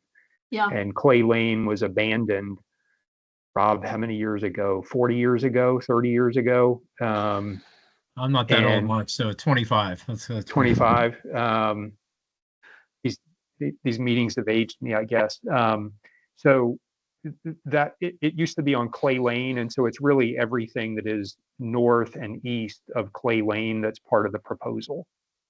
And so in that scenario, the the Homewood Suites and the Thompson Hospitality Office Building would remain. The data center would remain. What is Reston Montessori School, where it says community/education on the right-hand side, would remain. Yeah. And then Lifetime Fitness would remain. Everything else north of Clay Lane, which is including the 5-acre office piece, could be the subject of a rezoning application. Okay, so perfect. And then my final things are, I definitely agree with what Bill said about the school being toward the front. Same thing, if anybody has kids that go to like either Terracet, Hughes, or South Lakes, that is all stacked and packed with parents picking up in the afternoon. So I can't imagine if you're going through a residential neighborhood, people can't get out of their driveway to leave during school hours. That would be awful. And I definitely think you got to have that right away coming out to Michael Faraday. That is just, you got a lot of people that you're going to only have one way in, one way out on top of a school. You got to have options to get out of your neighborhood. And that's it. But it was really great. Thank you. Thank you. Thanks, Katie. Let's see. I lost track. I guess we're going to John. Hi, good evening. Given the current and potential future market conditions, we absolutely need to support this and really need to support any potential change to Class B and C office to residential and other uses throughout Reston and the county. Is a huge problem, and we need to get in front of this. And are there little details here or there that maybe we can comment on and improve on any given application? Absolutely. That's why we're here. But in general, we absolutely need to support this. And in terms of transportation, if you look at the numbers of the approved uses and zoning, I haven't analyzed it in detail, but certainly in its heyday, there was probably much more traffic than you're ever going to have with what they're proposing here. So to me, this is an easy yes. And, we absolutely need to support projects like this in our community. Thank you. Thanks, John. Let's go to Michelle and then David or Sue. Hi, thank you. Let's see. So first off, I want to reiterate what Mike said, because the issue with traffic, we really do have to have it compared to what is current day use. And I want to just ask, because I know you guys have other SSPAs, it's getting a little old when you're comparing it. You're saying in one breath, we can't find tenants, and then the next breath, but we're going to do, this is going to be better for traffic if compared to, if we had all our buildings filled with tenants. It even in a project that you might support, that comes off as disingenuous. And so I just would like to request that we have better numbers there, so we can really compare it to current day. I think that's going to help with folks who are your nearby neighbors and just the community broadly. Michelle, one point before you jump off of that. I hear you. I appreciate the comment. Part of the disconnect is that VDOT and Fairfax County, I'll call them regulations, but policies around how you conduct traffic studies mandate that you study and compare what could go there with what is being proposed. So it's not an effort by EYA or frankly any other developer to shade the truth. It is what is requested in the traffic study is not what you are asking for. It is to compare the existing zoning to the proposed zoning, or the existing plan to the proposed plan, and not what's present day condition. So, because I think and part of the reason they do that is that in theory, this could fill up with, back in the day, they were call centers or medical office or something else, because the zoning is in place. Is it likely to happen? No. Is it precluded from happening? No. And so that's that's the disconnect that you're pointing out, is that the policies for how the transportation engineers conduct their traffic studies don't call for what you are asking to be done. That doesn't mean that you can't still get traffic counts and do a comparison, but that's not how traffic studies are by policy to be conducted by the transportation engineers who prepare them or the engineers that review them.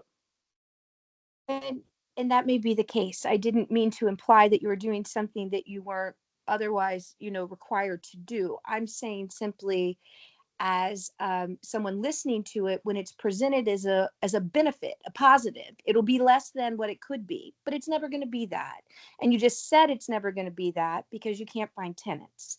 So that's where Fair the enough. disconnect occurs. Okay. Yeah, I hear you. But Yep. that being said, to hear you say that it is possible to present what current day usage is, I would highly recommend it, because you're going to be their neighbors, right? So let's start off on just an honest, fair, stage here. I don't think that's asking too much. And, they witness it every day, what current traffic is. So if you could give them real numbers, I think that would be beneficial. So that's my request, and that's not specific to this one. Really, we've heard it with, I think, every SSPA. Look at this, it's going to be better, but it's never going to exist. So I'll jump off my soapbox, but if you could help me out there, I would greatly appreciate it. Sure. Okay, cool. So let's see. The other one that I want to just jump onto, and I recognize it was already brought up, but I'm not opposed to this at all. Except I do think that you jumped the gun here. You need the second entrance. This can't work with just one entrance. And full disclosure, I'm there every day, sometimes multiple times a day, playing pickleball at Lifetime. So I can tell you just the traffic that's generated in the mornings, which could be during, school hours, if the school ever appears, right? There's already so much. I just don't see how this could work from a safety perspective or just an everyday use perspective without that second entrance. So it's quite frankly, just a little disappointing that you're moving so fast right now when it feels like you haven't done what you needed to do to make this work. So I would, I think you guys really have to get that second entrance down. And I don't think that, we should have to wait on it, or it should be, approval should come without it. So I'm just going to be real honest. It's hard for me to get my head around how this works without that. Let's see, public parking. On some of the townhouses that we've seen, there's very little parking for guests or just people who aren't residents.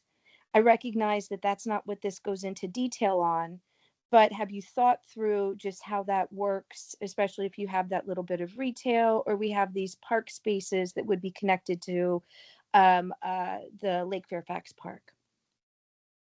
I don't We haven't think, gone into detail Yeah, yet. Yeah. right. We haven't Okay. gotten to that point, Michelle. Okay. When I you do know get the there, retail, to the extent there is retail there, it would have parking specific to it, but we haven't gotten too far into the weeds beyond that. Okay.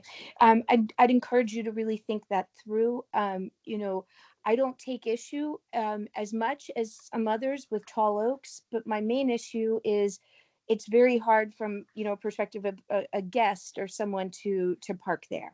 And I think the assisted living facility has had trouble with parking as well. So I think that really thinking that through and planning that well would be incredibly helpful. I also agree that the school, I think that's a poor location for it, just given the amount of traffic. So if you could flip it, you would get also more space. Is there a state minimum for the size of a school? Or is this No. just FC? It's just No. Fairfax County? Yeah. And they don't even have I'll call it a directed minimum to my knowledge. Okay, I thought they did, but there's no minimum. Okay. I'm glad also that it was brought up, the W&OD crossing. And this, I think, goes back to looking at current traffic use versus what the increased use would be. we don't want to recreate the problem we just fixed with Wheelie, right? And that crossing where no one knows if they're supposed to stop or not. And so I think thinking through that and what you can do as the applicant to prioritize safety with the WNOD crossing, given the fact that you will be increasing traffic and affecting that crossing, and your tenants would also, or your, the residents would also be would be using that too. And just so I'm clear, you're talking about the crossing of Sunset Hills Road to the west of Business Center Drive? Yes, that's exactly it. And I Okay. think that's what Katie was mentioning Okay. earlier too. That's the one, at certain times it's already a problem. So that I would be, I think you really have to figure that out and making that as safe as possible. I mean, I recognize you don't own the property, but working with the county or VDOT to game plan some solutions before a greater problem is created. Um, and then, let's see, the other thing, the grocery store idea, I mean, that's I don't know how big that is for a grocery store, but if it's all the way back there, I mean, it would be challenging to serve anyone other than the residents here. So, I mean, I think it would be good for something smaller for the folks around here, but I don't know how that can be served as a more, I don't know that the right term is regional, but community grocery store. But they're certainly going to need access to some sort of food because they're not walkable to really anything. And that's just the last thing I'll say. Again, I'm not opposed to this, but I take issue with some ways that it's portrayed. And I think really highlighting this as a walkable community, I don't see that. Again, I'm there quite often. If you get that second entrance, maybe, but that's not even that's still a very long walk. Really, we're looking at more of a suburban community where people are going to be driving. So I think that it would be good to just be honest with folks on it's not that close to the metro. When you look at door to door, that's still a pretty long walk, and a walk to anything remotely other than just more housing is it's not that walkable, guys. Thanks, And Michelle. so yeah, that's what I am. Thank you, guys. All right, let's go on to David or Sue. Sure. Yes, I agree with Michelle, Katie, and Bill about the need for a second traffic connection. I think that's essential to the success of the project. You have school arrivals and departure times at the peak fitness times for lifetime. And so having just one access or egress to the school just won't work. I do actually like the idea of a school surrounded by parkland. Now, if Fairfax County sees the location you have here as attractive, then and the county owns the property through all of Fairfax County Park. Do they have a solution perhaps close to and behind Lifetime Fitness and along that way to somehow connect with a second connection? So there really shouldn't just be one access and egress to a school for both safety and security purposes. And Sue, on that point, just Yeah. for what it's worth, the school system agrees with you that at least preliminarily putting the school site up against Lake Fairfax Park from their perspective is a potential benefit for safety, for I'll call it buffering, that sort of stuff. It's harder to put the school in higher traffic areas that Right. have development on multiple sides around it. So that was in part why this site, we actually provided a number of different options to the school system for where they potentially could locate, and this was the one that, again, preliminarily they thought was was the better one Mm. for that reason. And Mhm. again, the thought is that it's 15 or 20 years from now that school actually Sure, gets sure. built in there. So it's not Right, something that's immediate. right. Did they look at the possibility of where the National Wildlife Center is now? Yes. They did. Okay. All Yeah. right. Um, And the other thing, I think it's great that you are starting to work with the dressage neighborhood. I think it's extremely important to work with neighbors early in the process and get their feedback very early on, so that you can work through any problems that might arise. Along that line, I'm wondering, for General Dynamics headquarters, do you also see that as complementary, and have you contacted them, and do they see this possible development as complementary to theirs? We've not talked to them. I know, having worked on that site, I know their desire was not to be seen nor heard in Mhm. that location. So I don't know. I know Right. that Thompson Hospitality reached out to them during their zoning process about the hotel to inquire about a relationship, but I Mhm. don't know whether they ever developed one. But it's not somebody we've talked to yet. Right. I mean, I realize their access is down a ways, but traffic can, especially if there's not a second connection, could just be extremely difficult. I used to take this route about 4 o'clock in the afternoon, and it's it's backed up. It can take 5-10 minutes just to get into where you're going. Yeah, so Yep. I think the second traffic connection is really the key. Okay, Thanks. that's all. Thank you. Do you have anything, Dave? Okay.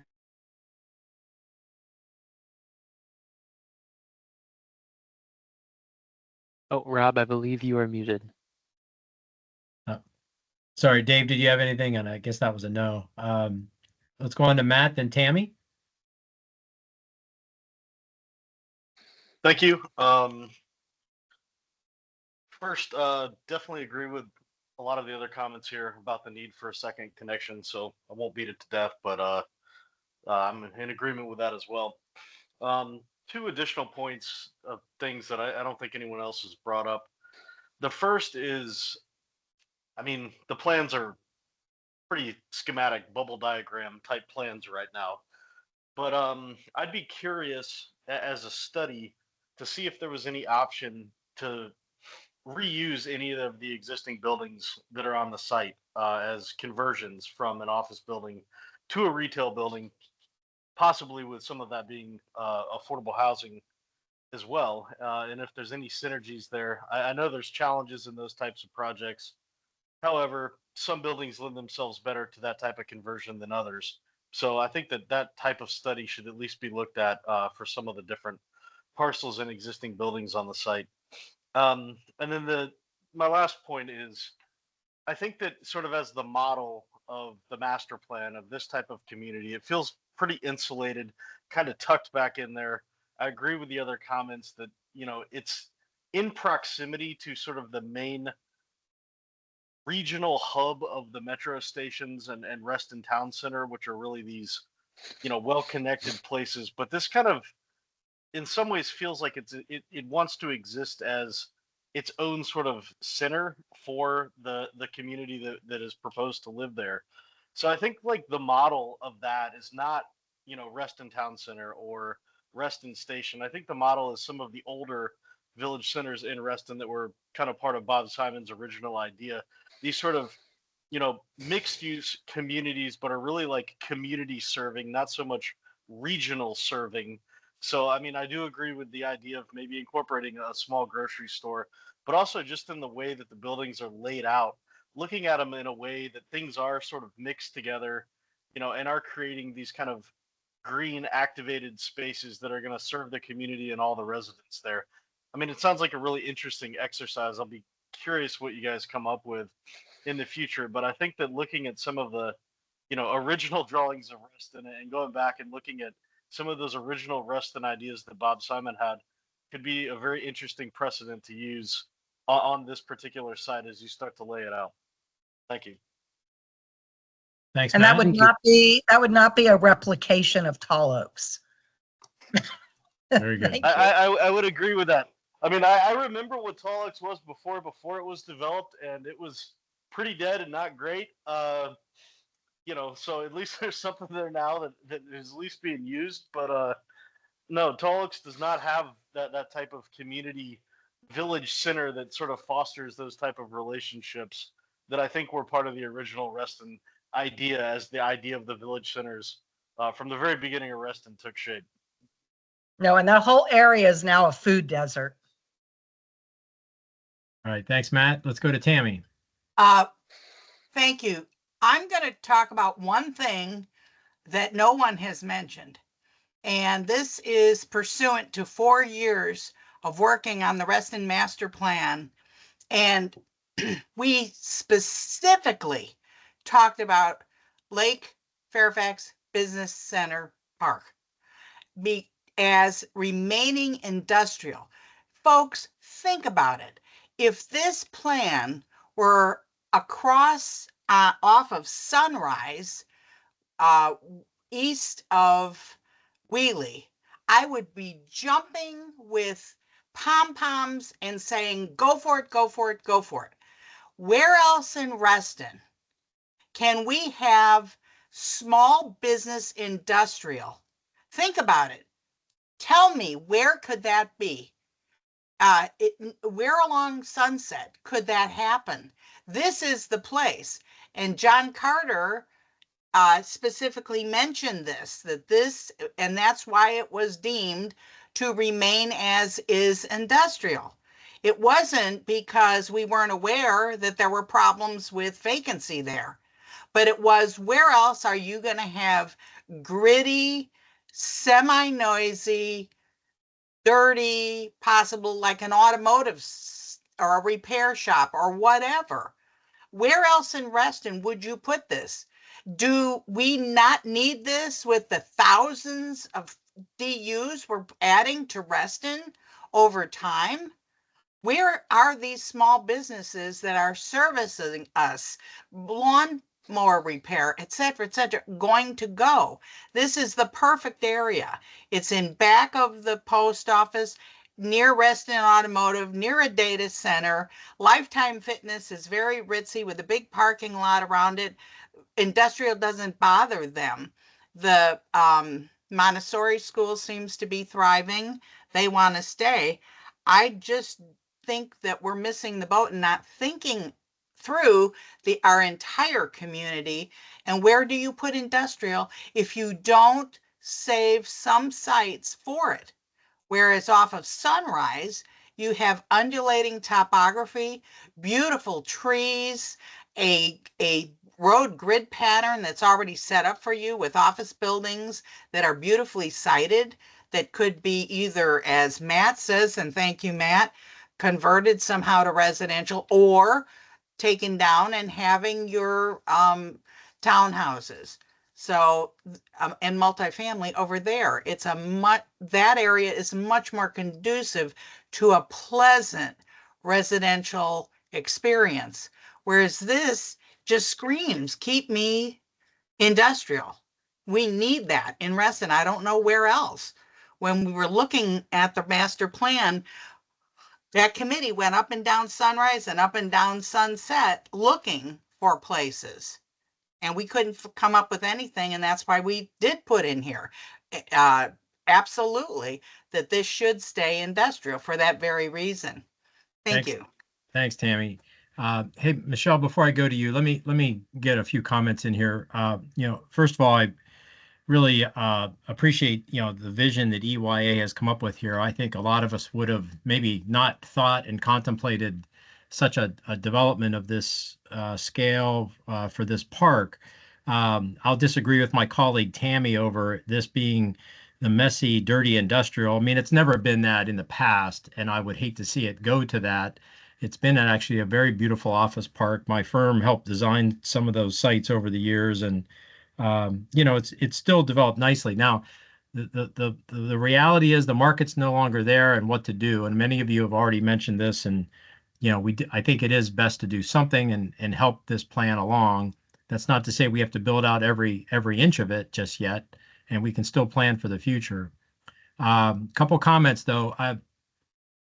Will, I think you mentioned you all may be looking to try to get a, CDP, FDP in even by the end of the year, I think you mentioned. And I will caution you, let's not to move too fast. I think I would highly recommend that you meet more regularly with whether it's this committee or a couple members of this committee or some other people in the community as your plans get further developed and not rush right into a bunch of development plans that as you see there's a lot of comments you're hearing and there's going to be a lot of opinions and I think it might be helpful. Some of the more successful developments recently have worked with us on a very conceptual level before they really went to fine tuning. And I just recommend that. I'll reiterate, I think that the connection to Michael Faraday is critical just because it's the connectivity that gets you closer to Metro and allows for a higher density. I think without that, it really diminishes the development. And I think you guys will have to work hard. I know how hard that is. My firm developed the grid of streets right in front of Homewood Suites Hotel, and um, your all's plan right now doesn't at least show that you have a road that's ready to beeline to Michael Faraday and ready to make that connection happen. And so, as a minimum, I think that's critical. But I think you have to work real hard to get that connection off site. Um, Reston Association membership has been mentioned. You're going to hear that time and time again from this committee. I strongly urge you to just understand the importance of what that means to this community and the fact that should be recognized with such a development such as this. Um, so I'll leave it at that for now. But I strongly encourage you to not move too fast without further getting more community involvement, or otherwise you're going to find yourself going backwards and having to redesign and change some things, toward approval. Um, so with that, let me go to Michelle. Just on that point, you had a slide, I think, on the process you see forward. Are you coming back to us at all in the SSPA component of it? Or what's your view of how this moves forward? So, and by the way, let me apologize. I had to switch to my phone because my IT department decided that 9:20 was a perfect time to force a restart of my computer. So apologies for having to log off and on. So Michelle, the short answer is that the plan amendment will not contain any kind of graphics depicting what it would look like, or I don't anticipate that it would, because I'm not aware of any of, or there are very few, if any, conceptual plans that end up in the comprehensive plans for individual sites. Instead, the plan amendment, and I'll let David speak to this, but the plan amendment should set forth goals and aspirations for what the park could be and what are the conditions under which that might happen. As an example, the plan could recommend that the Michael Faraday connection be provided as part of the development, right? And so it would have language that would strongly encourage the provision of that, and then it would be up through the rezoning details to figure out what exactly that means from an implementation standpoint. It also could speak to things like open space objectives and park objectives. It could speak to some of the other things that you guys have talked about in terms of access and buffers and noise studies to the data center, or whatever it is. Those are all the policies that can be put forth in the comprehensive plan. We've not yet seen a draft of the staff's plan text with this, and I'm sure David's going to incorporate all of these comments into their thinking as we go forward. But the plan that you see in front of you will not be represented in the comprehensive plan. It'll be something that becomes the building blocks for the rezoning that will come.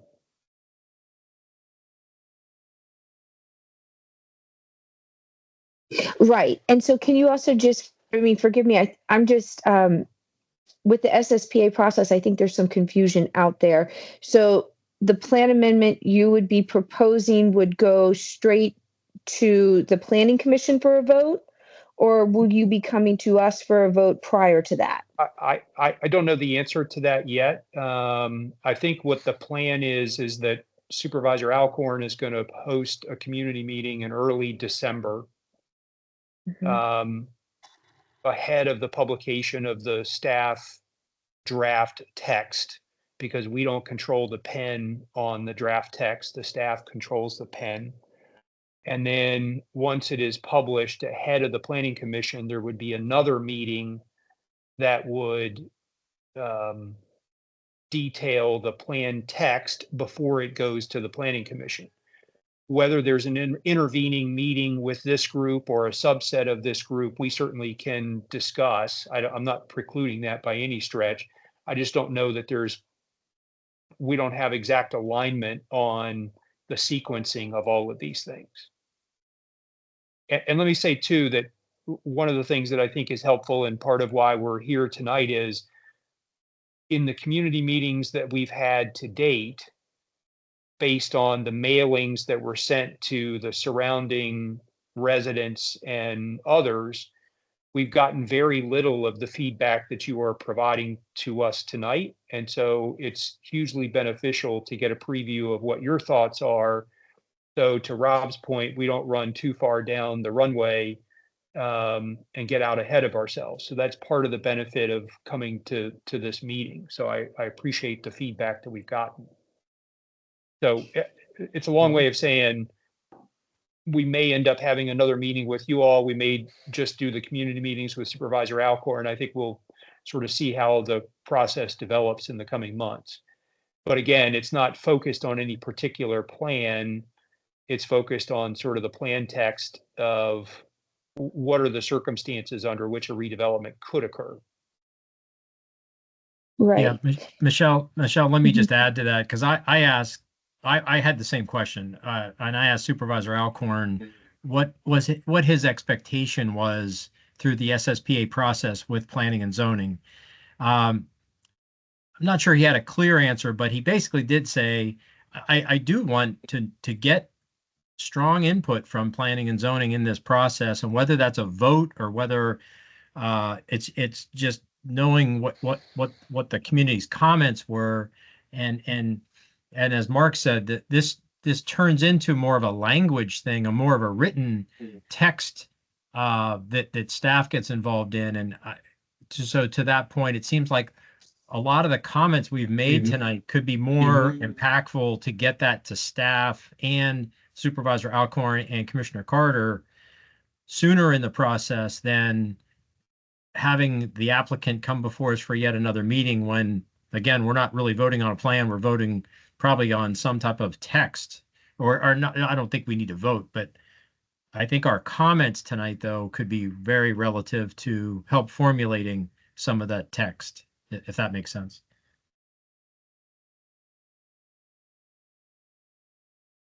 It does. Yeah, I don't think that I'm alone in wishing that we had just a clearer view of this process. And I certainly know that's not any fault on the applicant. But it would be nice to just have a better idea here. So, Michelle, for what it's worth, historically, the county did what they call area plan reviews, or APRs, and those were once every 4 to 5 years, dividing the county in half. So every 2 to 2.5 years they did the south, every 2 to 2.5 years thereafter they did the north, and then they would alternate back to the south again. In that process, different supervisor districts handled the public outreach component differently. And because of the Reston plan updates, there hasn't, to my knowledge, been a process like this since Supervisor Alcorn took office.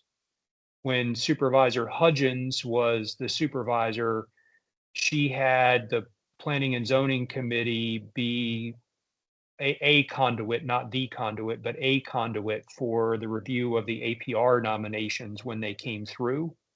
But because of the plan updates in 2014 and 2015, and then the update that Supervisor Alcorn started, I don't think we've had an APR or SSPA process in Reston since the late 2000s. So all of this is new in the Hunter Mill district. So there's not really an established process here as has been historically in some other districts. And then really fast, I just had one last question. You mentioned that what we brought up was different than what you heard from the neighbors next door. Can you just for our purposes just quickly go over more about what they said? And I don't know if any of the neighbors are here today, Rob. I don't know if anyone else is going to speak, but what were their main issues? So largely about buffers at the perimeter and transitions.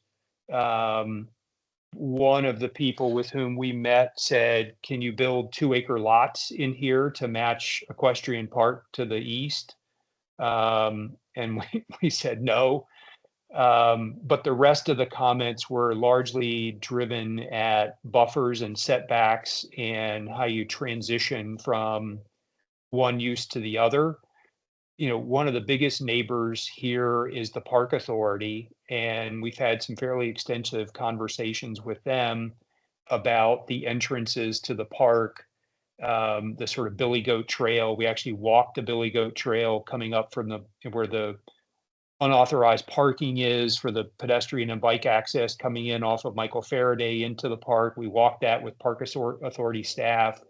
So they're actually a big neighbor in the context of this, and so we've sought their input. But there's not a lot of other development around this site, which is why I think somebody made the comment earlier. This really, once developed, will become a neighborhood unto itself because you don't really have a neighborhood in this location at present. The closest thing you have is Equestrian Park, which is whatever it is, 22 houses. And we mailed, just for your benefit, we mailed to people, you know, east of Hunter Mill Road. We mailed to people over at the metro station. We mailed 300, 400 different people asking them to come out to the virtual meetings that we held. We used to get a lot of response. Okay, thank you. All right. I see Bill Penniman and Matt have their hands raised. I'm not sure if those are old or new. I couldn't figure out how to turn it off. I tried. So sorry, that's old for me as well. So there you go. All right. It's off now. All right. So I think that's runs through the you know, the list of committee members' comments. So I'll just summarize. I mean, I think you heard a lot, you know, Will and Mark, and a lot of good comments tonight. There's, you know, I think you heard a lot of positives, and then also just some areas that, you know, might need to work on and think more about, but that's, you know, that's a cross section of, I think what the types of comments that you would hear moving forward, and be happy to work, you know, this committee would be happy to work closely with you all. And sometimes we can branch out into even a little subcommittee if needed, just to help kind of help speed things up a little bit, or just to get a little pulse on what's going on. And but take what you heard tonight and see how the rest of the process works. And, you know, as for, yeah, if this would come back to us in any capacity, I do think that's up to Commissioner Carter and Supervisor Alcorn. I don't think it needs to, but I do think that our comments will be forwarded to both groups, and we'll gladly copy you and then kind of see where they want to take the process from there. Sounds good. Yeah, we definitely love to be copy on the comments, and sincerely appreciate the time and the feedback this evening.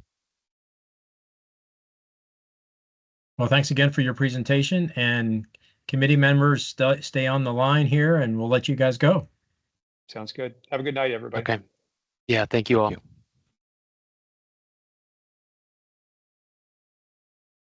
All right. Well, listen, you know, it's getting a little bit late, but let's wrap up here with the some administrative things that we need to talk about. So I reached out to the committee members whose terms expire the end of this year, and I've heard back from everybody except Tim McGuckin. And everybody but me plans to extend and continue on with Reston Planning and Zoning Committee. I think I sent out a note to most of you who have heard. I do plan to step down in December. I think that's the end of my 26th year on the Planning Commission, on the Planning and Zoning, and I think it's time to hand the baton on after 26 years. So, but if Tim were to, I mean, I guess that leaves us with 14 regular members and one associate member at the moment. So as a committee, we just have to decide, do we want to hold that as our number moving forward, or do we want to have a subcommittee and when go through the process of selection and try to get the word out? We usually do that this time of year. We usually we pull in a representative of Reston Association, Reston Chamber of Commerce, and Reston Citizens Association as other groups that have provide some input, and then we usually advertise, get applicants to come in. A subcommittee reviews those applications. It goes through a little bit of an interview process. It's just a question of, you know, how many numbers do we want for the moving forward, and do we want to go through that process this year? That's open for discussion. All right, let's start with Katie. Hi, pardon me. Hi. So, when I'm sorry to hear you're stepping down, first of all, you've been wonderful. So thank you so much for your many years of maybe service, your decades, it sounds like. But with you stepping down, if we move Tim up to a full-time, then aren't we at maximum capacity? I only say that because I thought back when we did this before, we didn't want more full-time members in the you know, thinking about the time, how long our meetings go already.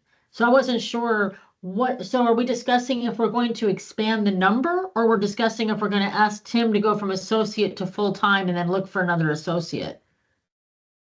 Yeah, the question now is if Tim were to want to stay on and become a full-time member, we would have 15 members, which is our max. And then, but we still have the option of up to 3 associate members. And so we could hold pat with the numbers we have or backfill with the associate members. Rob, this is John. Well, we have a lot of members, which is great. There aren't a lot of younger members, and I do think we should look towards the future as well and try to find some new folks, personally. I mean, John, I don't disagree with that, but we can't do age discrimination. So when we put the applications out, it's just up to who we get. And so I understand. Sometimes you get old folks like me. So hey, that's great too. It's just, you know, we need to hear from everyone. Yeah. Let me jump up. Bill Penniman, do you have your hand raised still for this comment, or? Again, I have never figured out how to get it down. I apologize, but I guess I think we have a pretty big committee. I don't think we need to rush out and get more. I have no objections to some younger people, but. Okay. Lynn? Yeah, thanks. I want to echo Katie's acknowledgement of your service, Rob. It's phenomenal, and you're the only chair that I've known, so I've been very impressed. And your leadership has led this committee to where it is today, and I think that the county and our elected officials and appointees really do rely on us. And I really do appreciate what you've done to set the course for RPZ and the interface with the county. So thank you for that.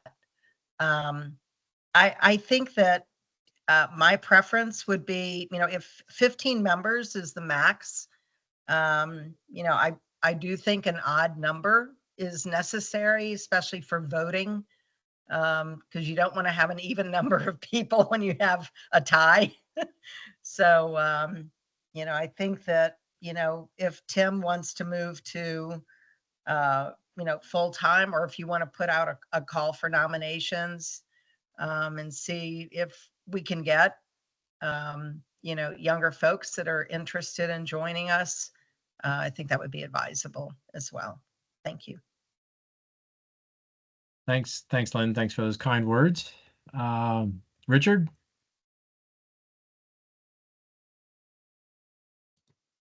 Yes, I was surprised to hear that you were moving on, but I also want to thank you for the good work you've done over many years. I've been on this committee for quite a long time myself, and I'm thinking about stepping down. So I want you to put that into the numbers when you think about that. I just have enjoyed this over the time, but I think I've got a lot of other things to do that I need to keep up with that are coming harder to do. So I don't know when the next time is, and maybe I can talk to you alone about it as to whether or not to continue just as of now, or maybe a little bit later. So that'll give you a little more flexibility. All right. Thanks, Richard. Okay. Mike Jennings. Yeah, I just wanted to mention when it's kind of surprising when we talk about wanting younger people, just a reminder, I'm all for it, but last time we had a nominating committee, there was some real blowback when I tried and looked at trying to get younger people in here. So again, I'm all for it, but maybe people's opinions have changed on what we ought to do there. But there was some real consternation about that last time. And just, I'm just going to put out there, I'm staying on the committee, but I do not aspire to be Rob's replacement. So I'm happy being vice chair, but I really don't want to move up. So just put that there. Thanks, Mike. Tammy? I just have to reiterate and now include Dick Kennedy as well, how much we appreciate you, Rob, and your leadership and the work you put in. It's not easy to be chair, and you have always been fair and very balanced and very appreciative. And Dick, I know you've put in decades of service as well, and I totally understand that. Regarding Mike's comment about the blowback, I think that was because we had a member or two that were recent college graduates that had no experience and were new to Reston as well.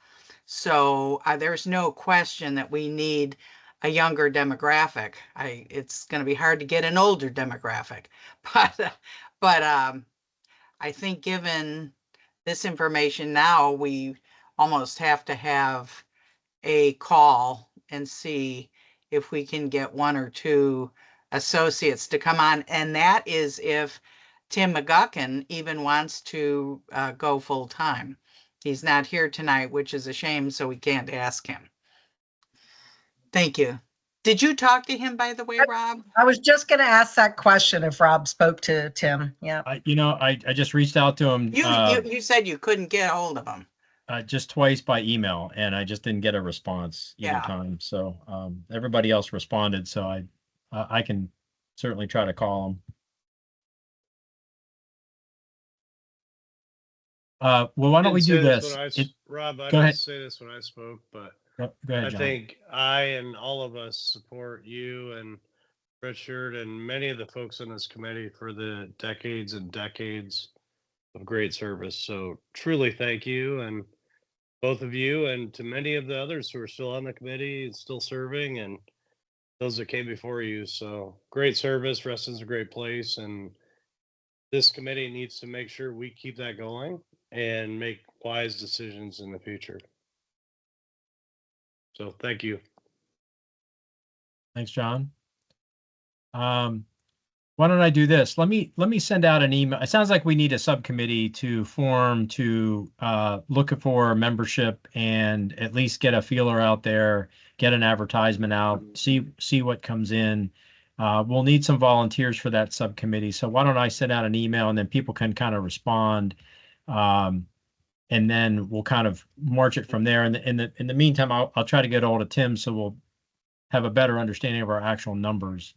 And then we can, as of last time, this time, what the mistake we made last time was we kept it too open when we went to the nominating committee for how many positions we were looking to fill. And I think this time we should decide ahead of time, either we want, X members or X members and so many associates, so that it's pretty clear what vacancies that we feel we're advertising for. And so be thinking about that as well. I think we should be filling all 15 associate positions. And that, I think it comes down to what's the number of associates is it 1, is it 2, or the maximum is 3? So, right. And I think last time we left it open because we thought, well, let's see what candidates we get and how many good candidates there might be. But what happened was there ended up being more candidates, and then there was a little bit of a conundrum when we decided only 1 or 2 associates instead of all 3, and then some people felt that was providing some favoritism, or just we just can clarify that right off the bat, and then that way we won't get into that little lesson learned from last time, if I recall. Katie, do you have a comment? Oh, yeah, I was just gonna say, so are we going to email you? I mean, like, if you're gonna be stepping down, and it sounds like maybe Richard is thinking about it.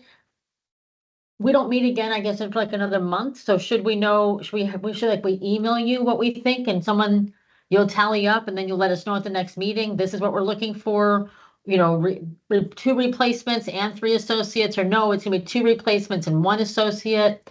You know what I'm saying? Like, when do you want to make this decision? Like, when are we making this decision? Yeah, I think, well, first of all, we need to hear back from Tim. We need to kind of get and learn a little bit more from Richard, and Richard and I can talk, and then we can summarize and let everybody know via email where we stand. Then maybe what I'll do is I'll throw out a recommendation from a numbering standpoint, and then I'll be looking for volunteers for the subcommittee. I can't sit on the subcommittee because I'm not going to be here. So generally we need 3 to 4 representatives for P&Z, and then the other 3 representatives end up being from those other 3 groups that I mentioned. I think we end up generally with about 7 people on the subcommittee historically. So the next step is then we'll get an email from you giving us actual numbers of how many people we're actually going to have, like, come January, depending on you, Richard, and Tim. Okay, and then we'll respond back to you, and then you'll send out an email letting us know what we're doing, who we're looking for, and ask for committee members. Yeah, and then we'll need somebody in that subcommittee to kind of take the ball and run with it from a advertisement and getting that ball rolling and meeting standpoint. Lynn? Yeah, I just had a quick question. Do we want to continue to maintain the website? Yes. Okay. Because I think that the domain is going to be coming up for renewal next year. So I'll be coming to everybody and asking you for your $2 donation. Perfect. How much is the total, Lynn?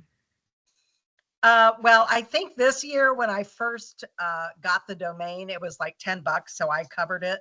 But I think it's going to be like 25 for the renewal. So Let me cover that. That'll be my parting gift. Okay. Thank you. I'll send you the yeah. Okay, great. Thanks. You and I'll figure out how to do that. Yeah. Venmo's good. All right. Richard Kennedy, do you have your hand up or is that an old hand? No, that must have been an old one. Okay. I'll take it down now. Good night, everybody, too. All right. I don't have anything else. Does anybody have any parting words? Just continued thank you so much. Well, thanks everybody. It's been a great group and continues to be. And we do have an application before us in November. So we will be meeting in November and December. So that's for certain. So. All right. I think we can call it a night. Thank you. All right. Thanks everybody. Thank you. I know.